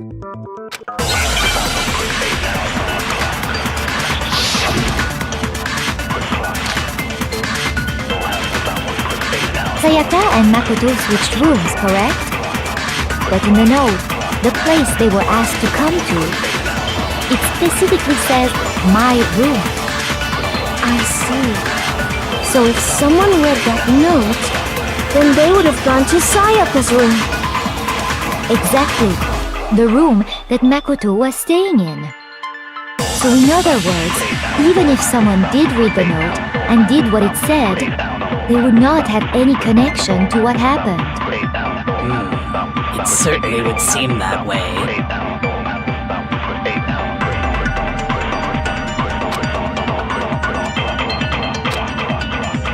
Sayaka and Makoto switched rooms, correct? But in the note, the place they were asked to come to, it specifically says, my room. I see. So if someone read that note, then they would have gone to Sayaka's room. Exactly. The room that Makoto... No, that's wrong!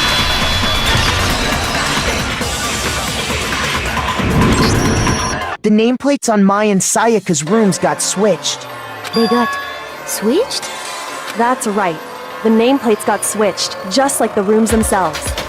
As a result, the nameplate on Sayaka's room actually had Makoto's name. And the nameplate on Makoto's room had Sayaka's. So what you're saying is, the room Sayaka was staying in was actually marked as her room. Then, if someone did do what the note said, they would end up at Makoto's room where Sayaka was. Plus, their rooms are right next to each other, so switching the nameplates would be no problem.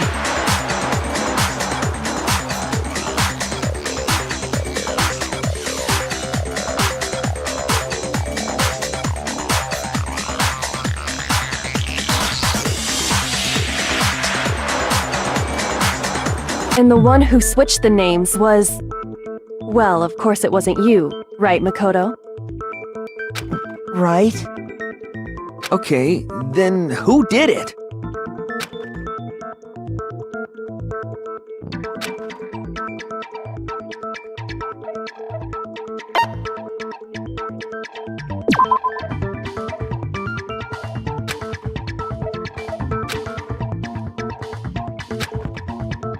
Shoot!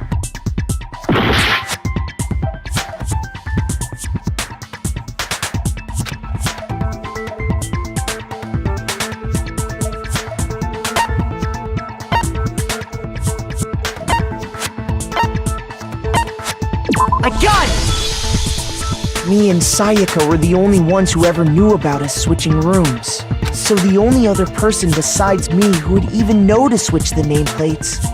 You can also infer as much from her note.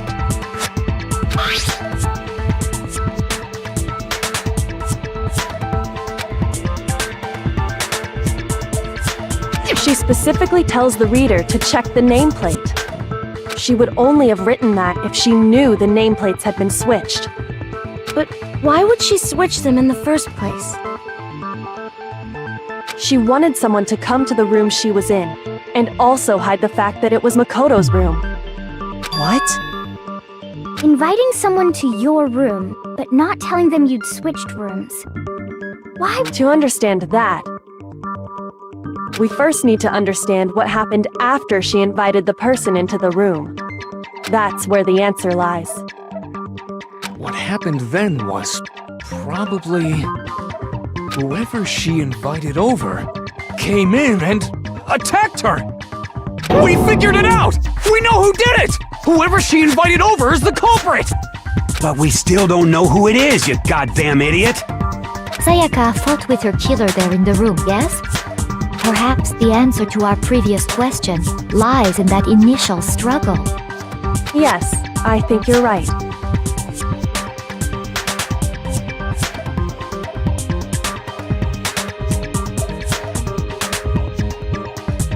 Then... we just have to figure out what happened during the fight, right? That reminds me. There was a replica sword at the murder scene. Was that perhaps used during the fight? Oh yeah. What's the deal with that sword? Sayaka suggested I should hold on to it. I thought it might come in handy if I had to defend myself. It seems pretty likely that the killer used it to break Sayaka's right wrist. How the hell could you possibly know that's what broke her wrist?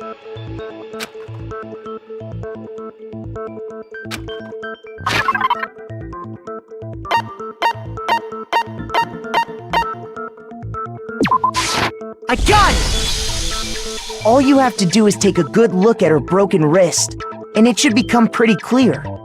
Right there where her wrist is all swollen. There's something glittery there. See? Is that gold? It sure is. Specifically, the gold coating from the replica sword. You barely have to touch that stuff, and it'll stick right to you. And there's some on her wrist because... I got it! Because she got hit with the sword! Right there on her wrist! I see. And so the truth draws ever closer. Alright, then it's about time to solve this mystery.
When the fighting broke out, the culprit grabbed the sword, and that's when the first blow was dealt.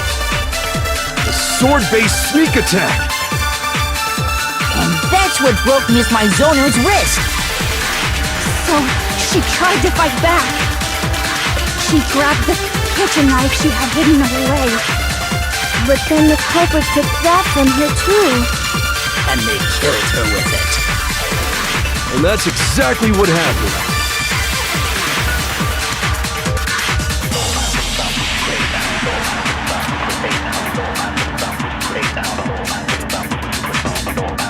When the fighting broke out, the culprit grabbed the sword, and that's when the first blow was dealt. A sword-based sneak attack! And that's what broke Miss Mizono's wrist. So, she tried to fight back. She grabbed the kitchen knife she had hidden away. But then the culprit took that from her too. And they killed her with it. And that's exactly what happened.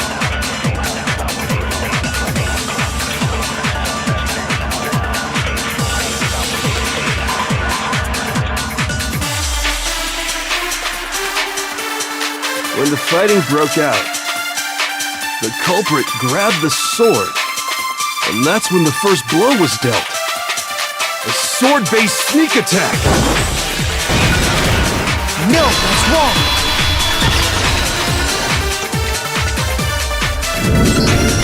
Actually, no. I don't think the fight started with the sword. Why not? Because the sword's sheath had been scratched. See? There's a gash in it. Like someone cut into it with something sharp. Something sharp? You mean like the kitchen knife? That was the only sharp thing found at the scene. Stop jumping ahead! Slow down and explain it so I get what the hell's going on. If the sword was used first, there wouldn't be any explanation for the scratch on the sheath. If you are going to attack with the sword, you'd take it out of the sheath first, right? That's true. With the sheath on, it'd be heavy and bulky and useless as shit. Okay, so how did the sheath get damaged? If they got attacked with the kitchen knife, maybe they grabbed the sword as a defensive impulse. In that situation, there wouldn't be any time to actually unsheath the sword. So you're saying the sword was initially used to defend against an attack from the knife? Which means whoever had the kitchen knife was the one who attacked first. I think I get it! So here's how it all played out. The culprit came in, found the kitchen knife hidden there somewhere. Then they took the knife and attacked Sayaka before she knew what was happening. So she grabbed the sword to defend herself, but then the culprit took that from her too. Then, after they broke her wrist with the sword, they took the knife and finished it. Sorry, but I don't think Sayaka used the sword to defend herself. What? How the hell can you not think that? Because she never held the sword at all. There's a certain part of her body that makes this clear.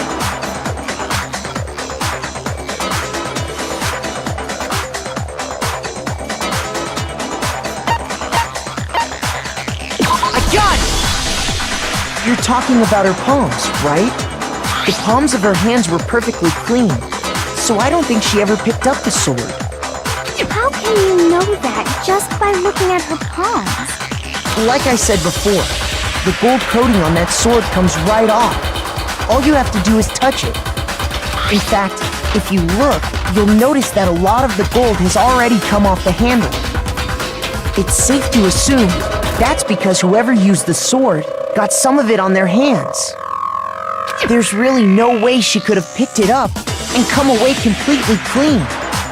Maybe she washed her hands after she escaped into the bathroom. Sorry, but I don't think so. Why do you say that?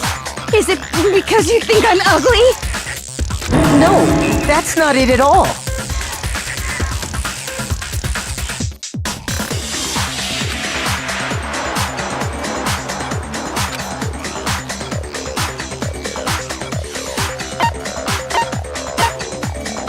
I got it! According to the Monokuma file, Sayaka's time of death was around 1:30 a.m. In other words, at nighttime. And the water in the bathroom shuts off at nighttime, right? Oh, I didn't know that. Actually, I haven't taken a shower yet. Oh my. You're no different! You smell like a big fat ugly donkey! I'm not sure whether to take that as an insult or a compliment. An insult, obviously. So anyway, if Sayaka never touched the sword, then that means the killer is the only one who used the sword. But hold on. If that's right, then the one who damaged the sheath with the kitchen knife was...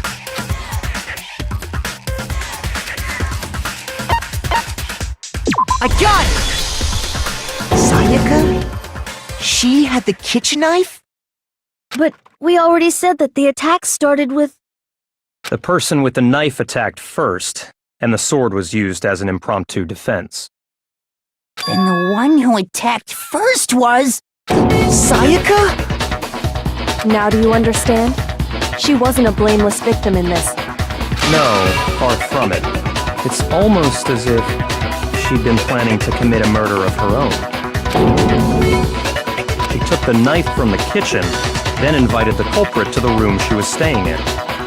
And if it's true that she had the kitchen knife and attacked without provocation... Indeed. These are all the actions of an assailant. Which brings up another point. Makoto, Sayaka was the one who suggested you two switch rooms, correct? Maybe the reason she wanted to switch rooms was so that she could pin the crime on you. That is a possibility, is it not? Sayaka wanted to... on me?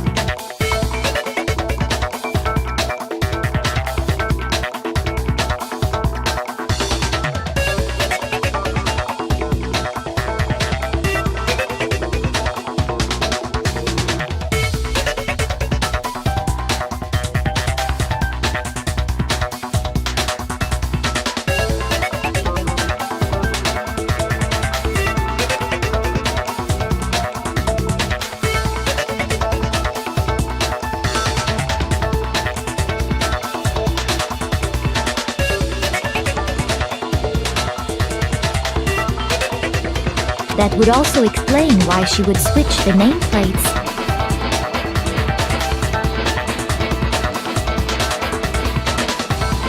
She wanted to get whoever she had targeted to come to Makoto's room where she was staying. And by committing the murder there, instead of her room, that would implicate Makoto. But for that to work, the target had to be lured out while still keeping the room swap a secret. If the target knew she had switched rooms, they would have become suspicious right away. So all that's why she switched the names? But doesn't that plan seem a little risky? For one thing, even if her plan worked, Mr. Naegi would just tell everyone they'd switched rooms. I don't know.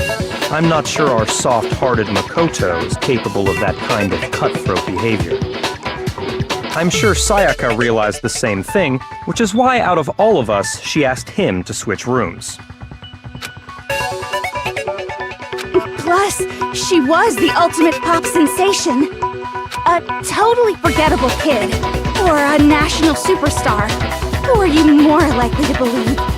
Wait, then you're saying she had this all planned out? Holy shit! But in the end, her plan backfired. She launched her attack with the knife, then found herself under attack in turn. That must be when her wrist got broken, and she was forced to drop the knife. The tables were suddenly turned on her, and she died at the hands of the one she'd planned to murder. Just hold on! That can't be true! Because... Hey! You guys have totally derailed the argument! You're being super boring right now. Come on, hurry up and decide who did it! Wouldn't it be awful if I had to punish you all just because you ran out of time? Oh yeah, we gotta decide who we think did it. Makoto, right now you just need to concentrate on figuring out the answer to this mystery. If we can't uncover who murdered Sayaka, it's over for all of us.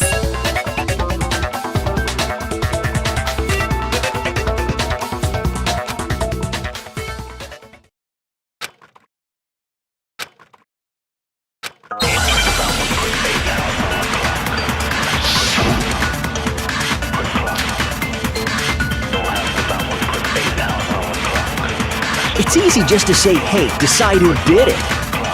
But there just aren't any more clues, right? No, that's wrong!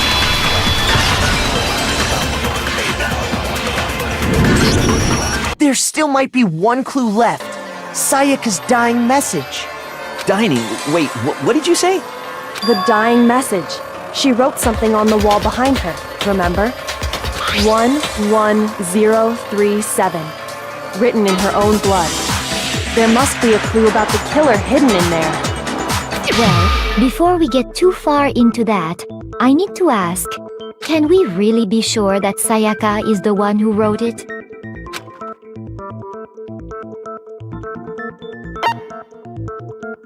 I got it! Her left index finger had blood on it. That could only be because she used that finger to write the message. I see. She broke her right wrist during the fight, so she'd have to use her left hand to write. Sure. I think we can all agree Sayaka wrote it. But still, what the heck do those numbers mean? 11037? Hey, Chihiro. You're a computer nerd or whatever, right? You should know all about numbers and shit. No, that's not... Yes, I'm a programmer, but I don't see any kind of meaning in these numbers. Of course. It's because they're not numbers. Oh! Yeah, it looks like... Huh? What? No, it's just... look at the numbers, assuming they're not numbers. Don't these first two, 1-1, look less like two numbers and more like one letter? Ah, you're right. The connecting line is barely there, so I assumed it was 1-1, but looking at it now, you could also read it as an N. Whoa! You might have finally just said something worth a shit. Our little gray cells are really getting excited now. But even if that really is an N037, doesn't make any more sense than before.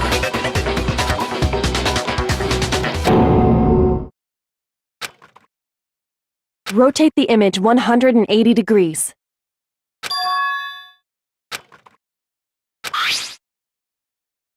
Oh my god. Now I see.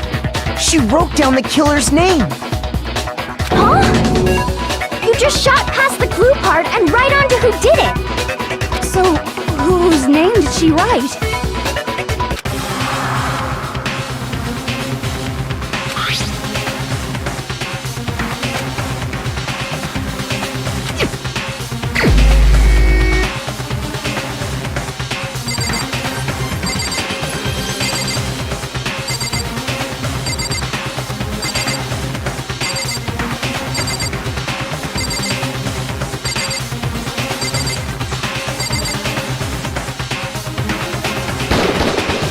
Here's my answer. The key to solving this mystery was simply to rotate the writing 180 degrees. If you turn the message around, it becomes the letters L-E-O-N. L-E-O-N, or more accurately, Leon. What the hell are you talking about? It's just a coincidence. It's just a bunch of random squiggles that happen to look like my name. No, it's not random at all. She wrote that message on the wall behind her as she was leaning up against it. In that position, she couldn't move to write normally, and had to write upside down, as it were. And as a result, when you look at it standing in front of her, it ends up getting flipped. Try it for yourself if you want. Write something sitting like her, and the letters will be inverted. That sounds like one hell of a stretch to me. I'm the killer? You can't just go and say shit like that. If you're not the killer, then why did you try to destroy the evidence? Huh? You know what I'm talking about, right, Makoto? The evidence Leon tried to get rid of?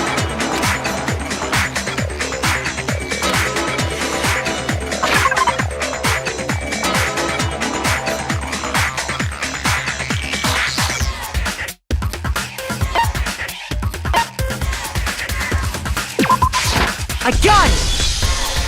You mean the burnt shirt piece I found laying on the ground by the incinerator, right? As the killers stabbed Sayaka, they must have gotten some of her blood on them. And to dispose of the shirt covered in the victim's blood, they threw it into the incinerator. But one piece burned off and got left behind. And the killer didn't notice. If they had, they most certainly would have panicked. Isn't that right, Leon? But is one scrap of fabric enough to conclude that Leon is guilty? Yeah, I mean, Leon's not the only one wearing a white button-up. That's right. There are plenty of other people here with shirts like mine. With just that one little charred piece, there's no way you can say for sure who it belongs to. You're right. That alone isn't enough. But there are some other points that may reveal the truth. Are you finally starting to understand? The answers to all the riddles are right here. Yeah, I think so.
we look closely at how the shirt was disposed of, we should be able to figure out who the killer is.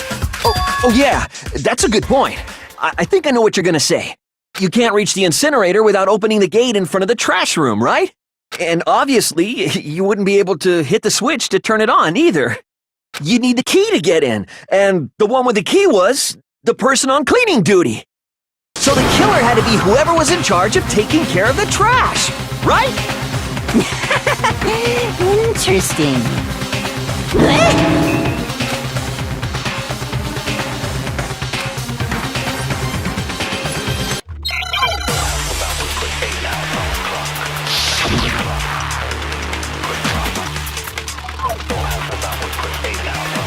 The key to the trash room. Whoever was on cleaning duty must have had it, right? So the only one who could get to the incinerator was the person in charge of the trash? And you'd have to get close to the incinerator in order to destroy the evidence.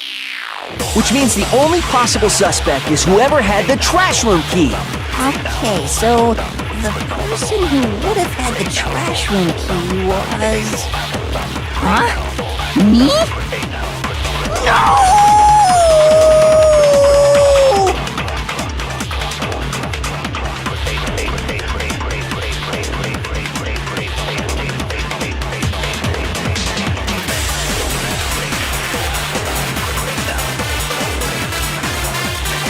The key to the trash room. Whoever was on cleaning duty must have had it, right?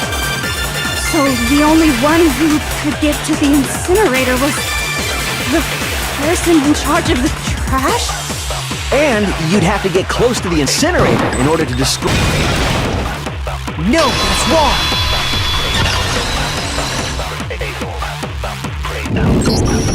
Hold on. I think I know how someone could dispose of the evidence without using the trash room key. But if you can't get past the gate, you couldn't possibly turn on the incinerator, could you? Yes, you could. If you used this.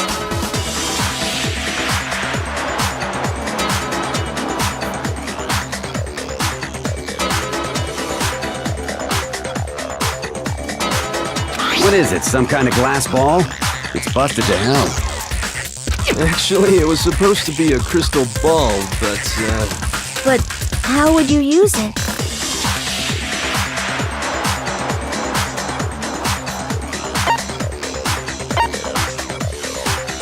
I got it! The killer simply took aim at the incinerator switch and threw the ball through a gap in the gate. All they had to do was hit that switch, and the incinerator would come to life. Someone threw a gap in the gate? Remember what you said before, Hifumi?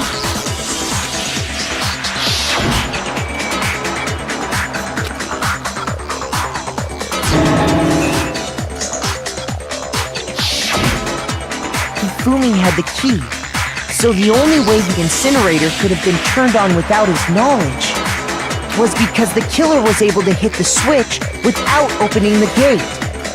Once they got the incinerator going, all they had to do was ball up the shirt and toss it in. Hey, come on! What the hell is this? All you have to do is look at the scene to know that the killer never actually went inside the trash room. The shards of broken glass, the incinerator left running, the piece of shirt that escaped the fire. If the killer had been on cleaning duty, the evidence would have been taken care of much more thoroughly. Wait, no, just hold on. But the distance from the gate to the incinerator has to be at least 30 feet, right? The pinpoint accuracy you'd need to throw a glass ball that far and hit something that small. Could someone really do that? That's right! There's no way! It'd be impossible! Difficult, absolutely. Impossible? I don't think so. Because the killer is...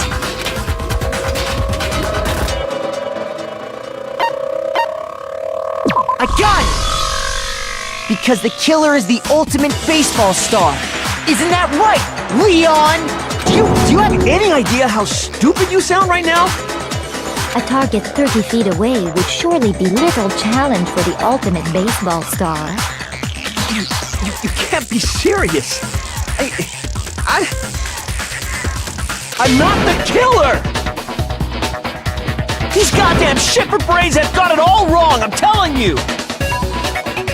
You still won't admit it? Okay then. Makoto, go ahead and review the incident one more time to make his crime perfectly clear.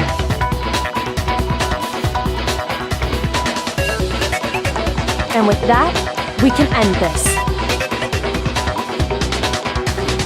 Listen to me! What the hell do you mean, end this?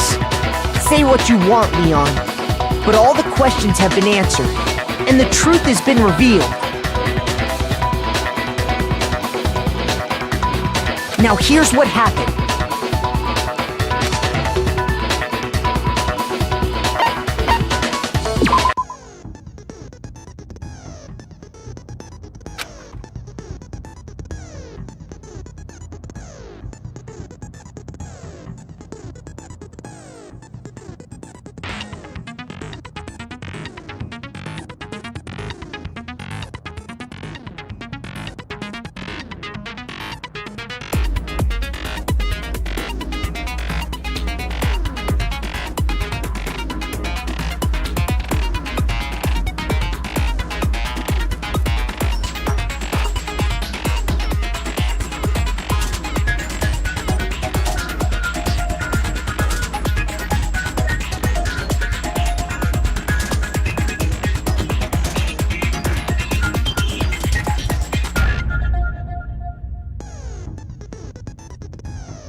Here's exactly what happened.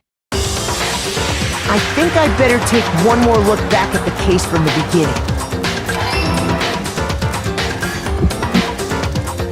Last night, the killer went to the room Sayaka was in. In other words, my room. From what we can tell, Sayaka invited that person there intending to kill them. She attacked them with the knife she'd taken from the kitchen earlier.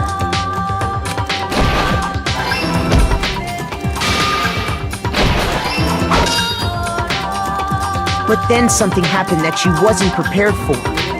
They grabbed the fake sword I put in my room and fought back. During the struggle, a strike from the sword broke Sayaka's right wrist.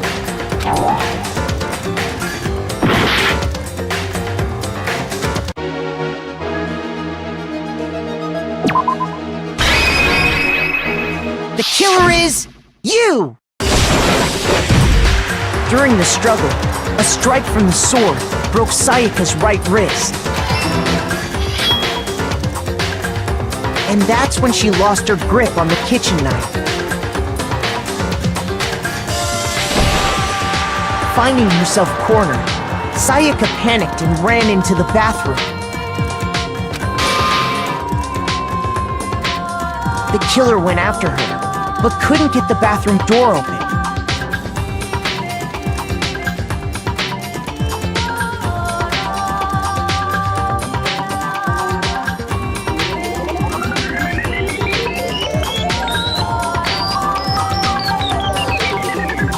What they didn't know was that my bathroom door got stuck easily, and there was a trick to opening it.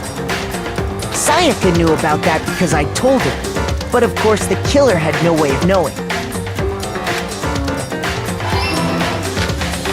So instead, the killer forced the door open, took the kitchen knife,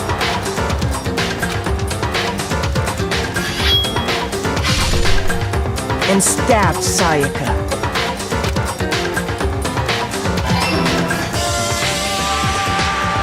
But with what strength she had remaining, Sayaka left a dying message.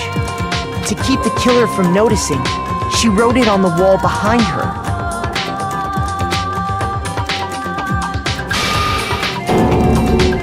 And with that, all her strength was gone. With Sayaka dead, the killer quickly began destroying the evidence. First, they took off their shirt, which was covered in their victim's blood.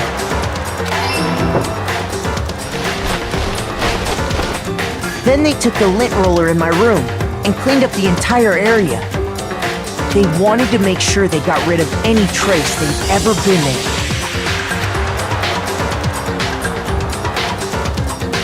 Afterwards, the killer headed to the trash room to destroy their bloody shirt. They tried to burn the shirt using the incinerator there, but the trash room was blocked off by an especially sturdy gate, preventing access to the incinerator. So they came up with a plan to use Hiro's crystal ball, which he left in the laundry room. The killer managed to throw the ball through the gap in the gate and hit the incinerator switch. For any normal person, that'd be an impossible throw, but the killer had the confidence to take a shot. And that's because the killer was the ultimate baseball star. The crystal ball, thrown with absolute precision, hit the switch on the incinerator, which then quickly roared to life.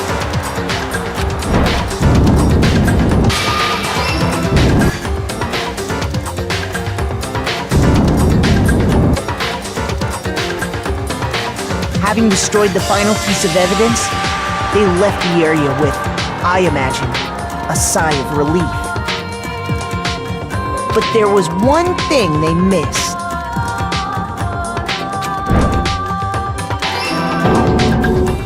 Part of the shirt they'd thrown into the fire burnt away and fell out of the incinerator. The killer didn't notice this, and so left behind a piece of indisputable evidence.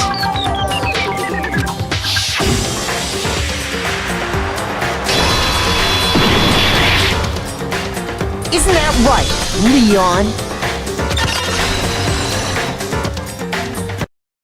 It would appear that Hero simply forgot his crystal ball in the laundry room. You went there to try and wash the blood out of your shirt, and that's where you saw it, right? Seeing the ball, you thought of a way to take care of everything. So, Leon, do you object to anything that's been said? Do I object? Hell yes, I object! Of course I do! I object! I object! I object! I mean, all of this is just a bunch of stupid theories! You need evidence! Where's the evidence? Without evidence, it's all bullshit! It's bullshit and I refuse to acknowledge it! Well then, I guess this is as good a time as any to present the evidence that proves you did it. Makoto, I believe you're in possession of that evidence.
When the killer removed the screws from the doorknob, they didn't use anything from your room to do it.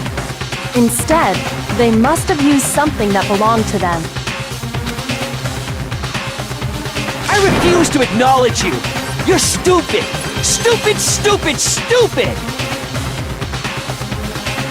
Stupid, stupid, stupid, stupid, stupid, stupid, stupid!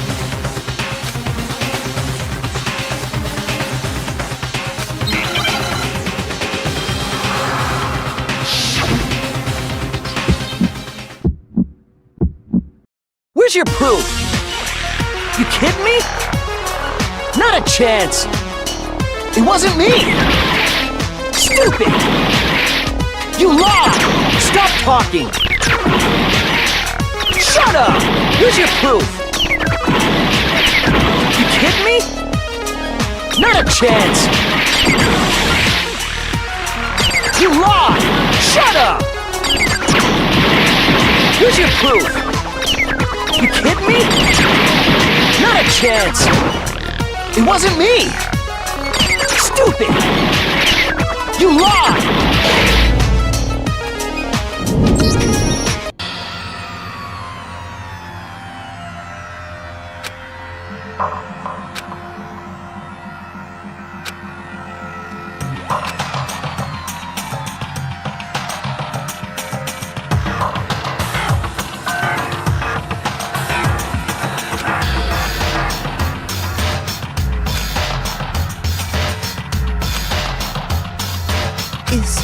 Is this really the end for all of us?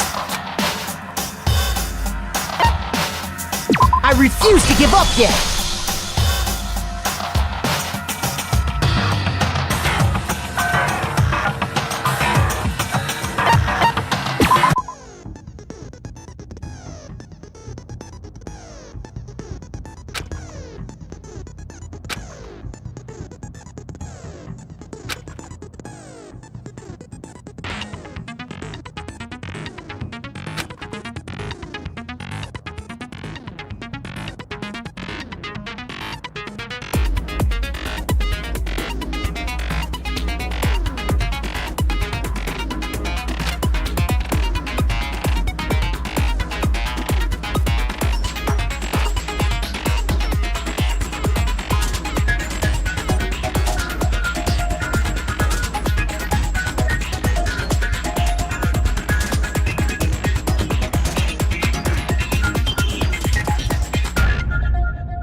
When the killer removed the screws from the doorknob, they didn't use anything from your room to do it. Instead, they must have used something that belonged to them. I refuse to acknowledge you. You're stupid. Stupid, stupid, stupid. Stupid, stupid, stupid, stupid, stupid, stupid, stupid.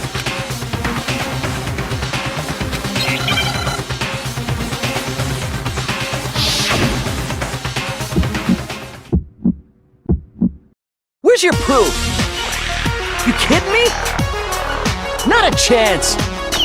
It wasn't me. Stupid. You lied. Stop talking. Shut up. Where's your proof? You kidding me? Not a chance. Stupid. You lied. Shut up. Where's your proof? You kidding me? Not a chance! It wasn't me! Stupid! You lied! Stop talking! Shut up! Where's your proof? You kidding me? Not a chance!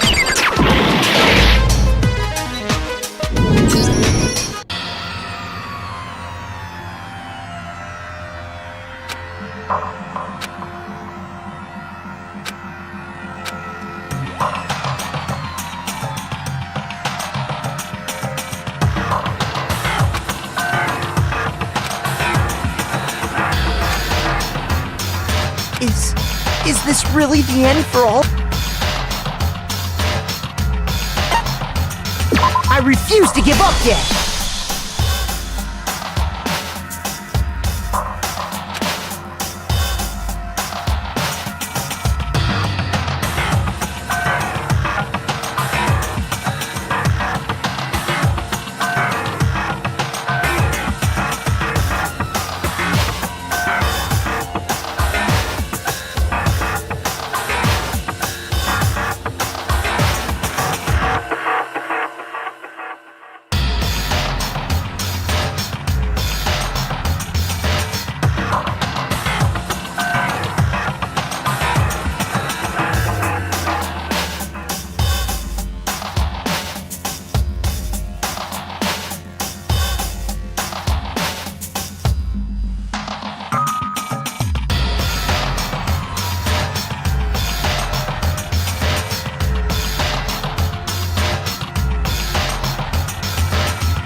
When the killer removed the screws from the doorknob, instead, they must...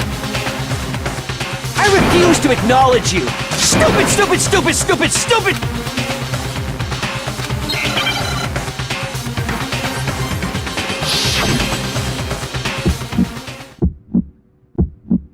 Where's your proof? You kidding me? Not a chance! It wasn't me! Stupid! You lied! Stop talking! Shut up! Here's your proof! You kidding me? Not a chance! You lied! Shut up! Here's your proof! You kidding me? Not a chance! It wasn't me! Stupid! You lied! Stop talking! Shut up! Here's your proof! You kidding me? Not a chance! Stupid! You lied! Shut up!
Is this really the end for all of us?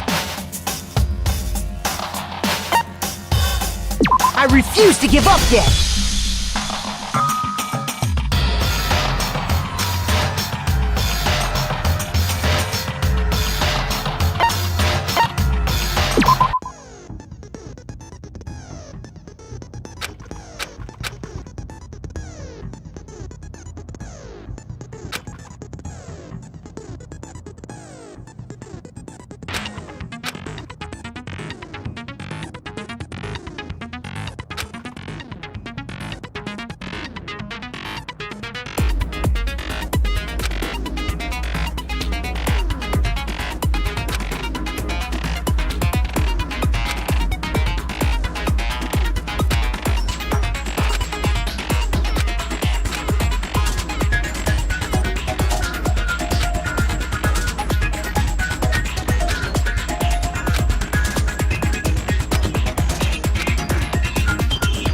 When the killer removed this instead...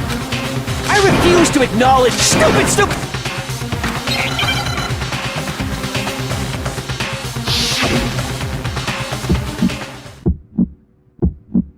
Where's your proof? You kidding me? Not a chance! It wasn't me!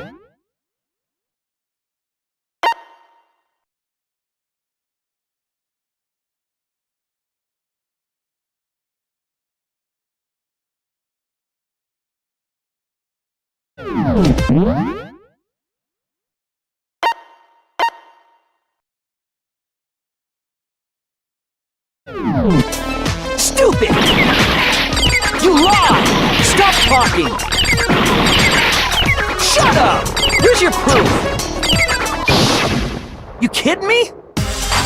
Not a chance! Stupid! You lied! Shut up! Where's your proof? You kidding me? Not a chance! It wasn't me! Stupid! You lied! Stop talking! Shut up! Here's your proof! You kidding me? Not a chance! Stupid! You lied! Shut up! Where's your proof? This should prove it.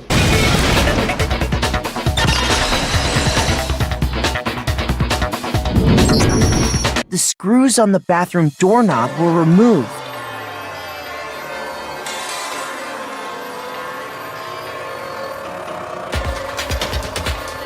I wonder what kind of tool the killer used to remove them. I mean, it had to be a screwdriver, right? Oh yeah, I'm pretty sure the toolkits we got each had one inside. That must be what he used. There aren't any other tools anywhere. But the toolkit in my room had clearly never been used. That's because the culprit didn't know it was your room. They thought they were in Sayaka's room. Only the boys got toolkits, so the killer naturally assumed there wouldn't be one in there. Okay, then whose toolkit did the killer use? Stupid, stupid, stupid! It had to be their very own toolkit. Stupid, stupid, stupid, stupid, stupid! Leon, would you mind showing us your toolkit? If I'm right about this, then...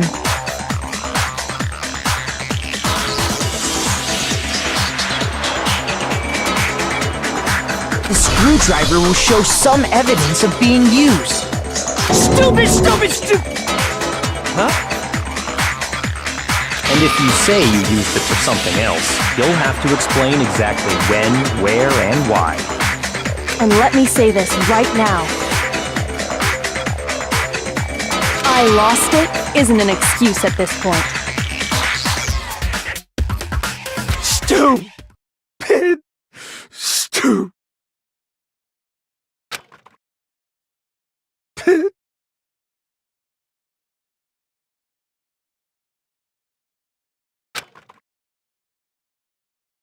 So, you have no rebuttal? Then it would seem we are finished here.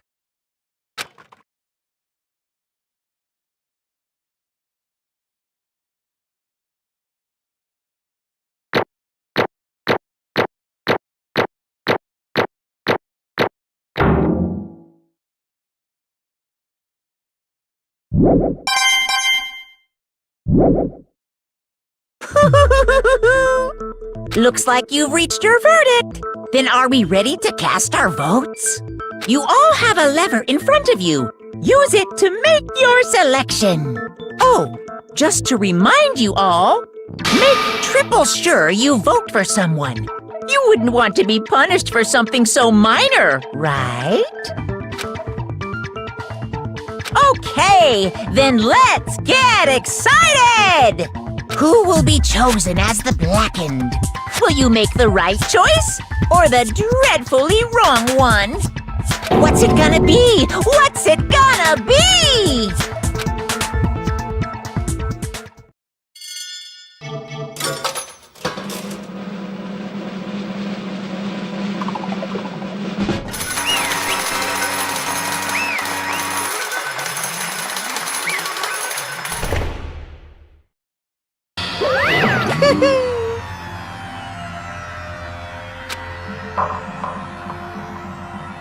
Yahoo! Huh? Hey, hold on.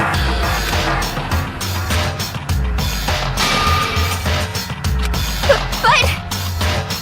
You son of a bitch! I didn't have a choice. So, that's why... None of you are any different!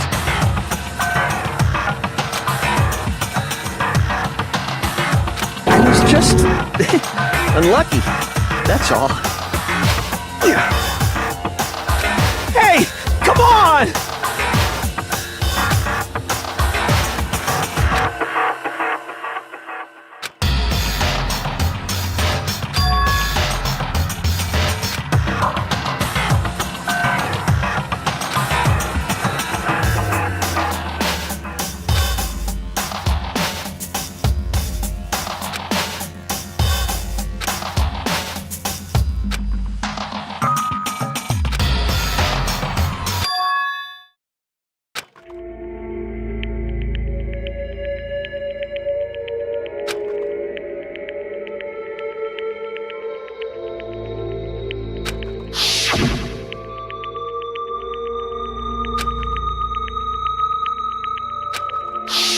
Why? Why?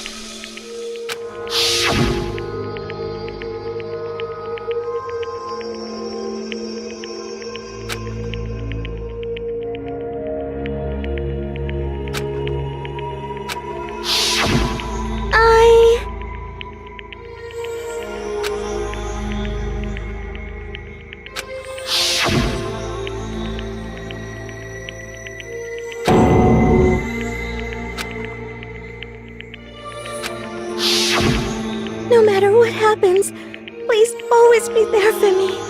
I need you on my side.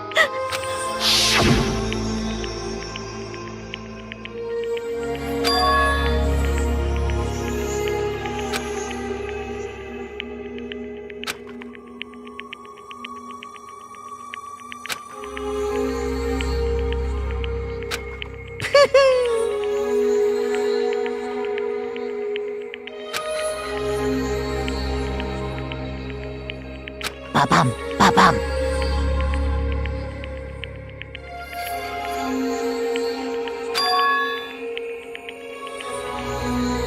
Phew!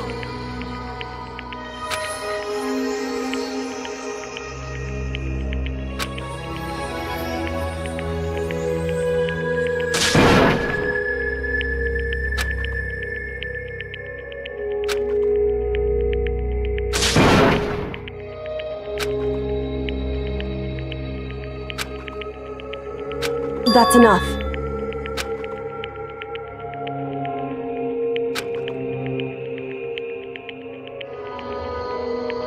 Calm down.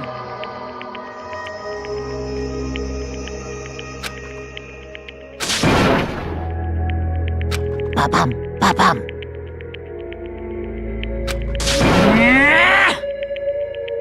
Yes, indeed.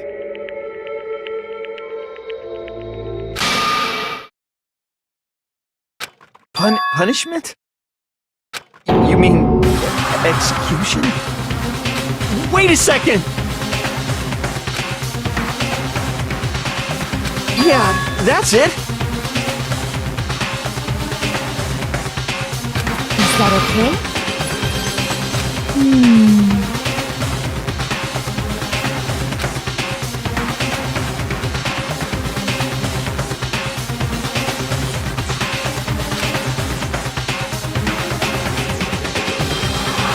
Do you understand?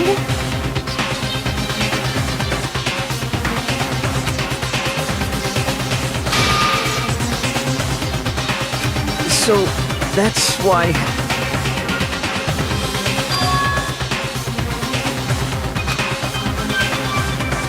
Oh!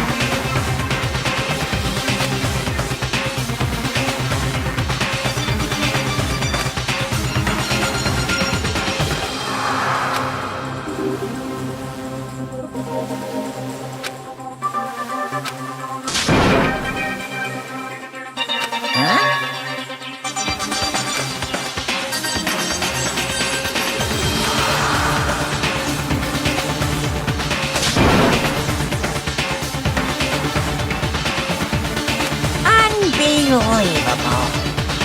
Hey,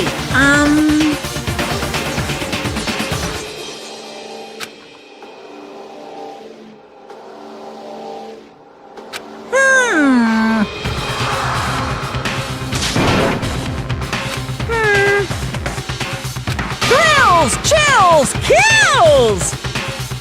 I'm begging you! Please, don't do this! Hey, come on now! Stop! Please! Now then, I've prepared a very special punishment! No, no, no, no, no, no! Let's give it everything we've got! It's punishment time! No!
time!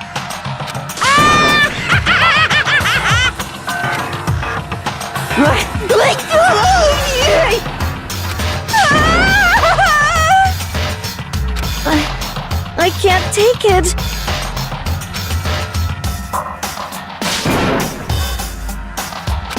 Well?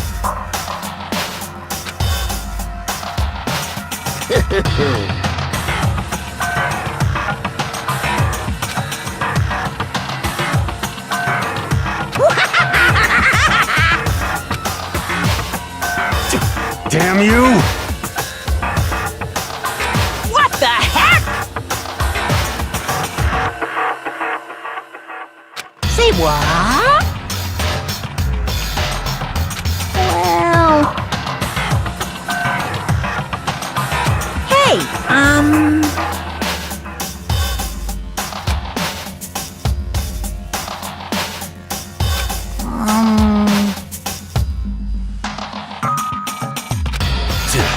Shit.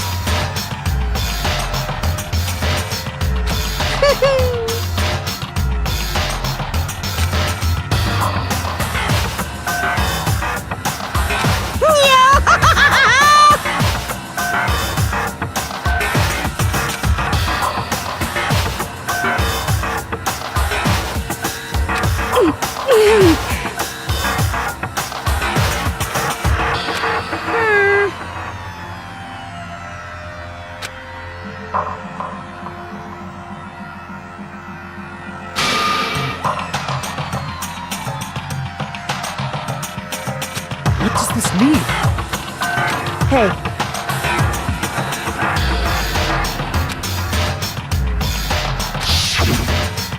Chills! Chills! Kills! hey.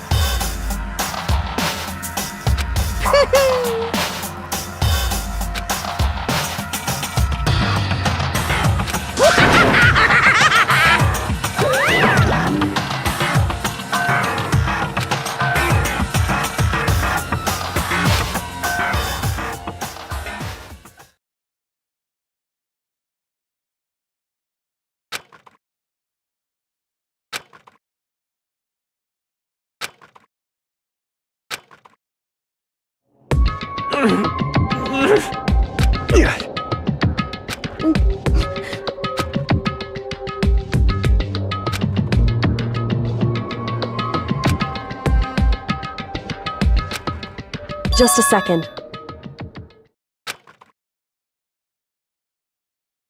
Makoto.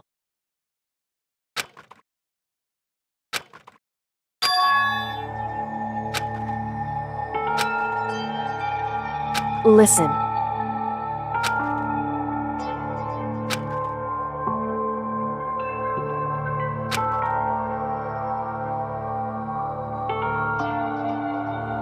It's true.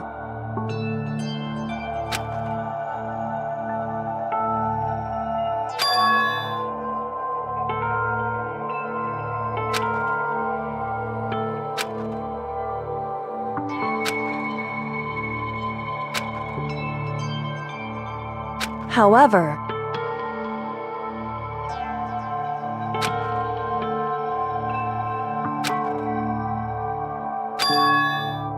so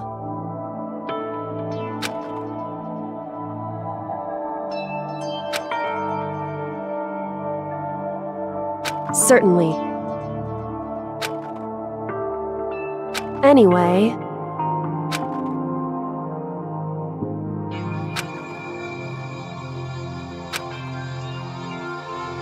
right.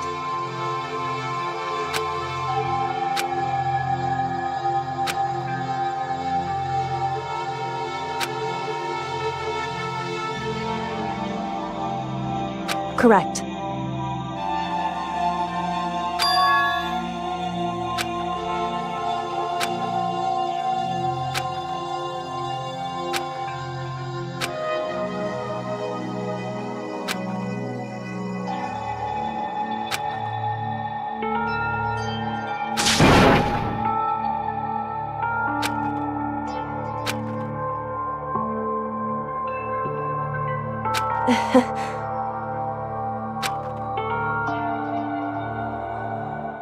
Hey.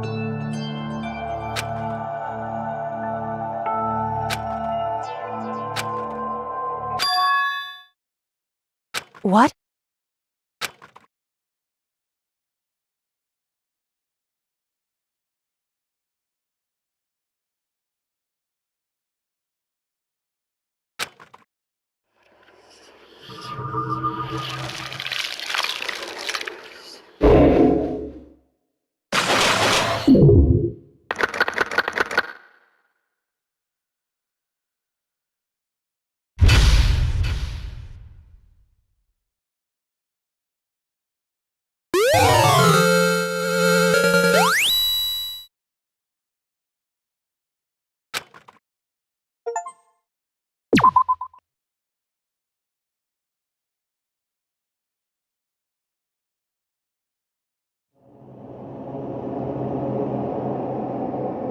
What?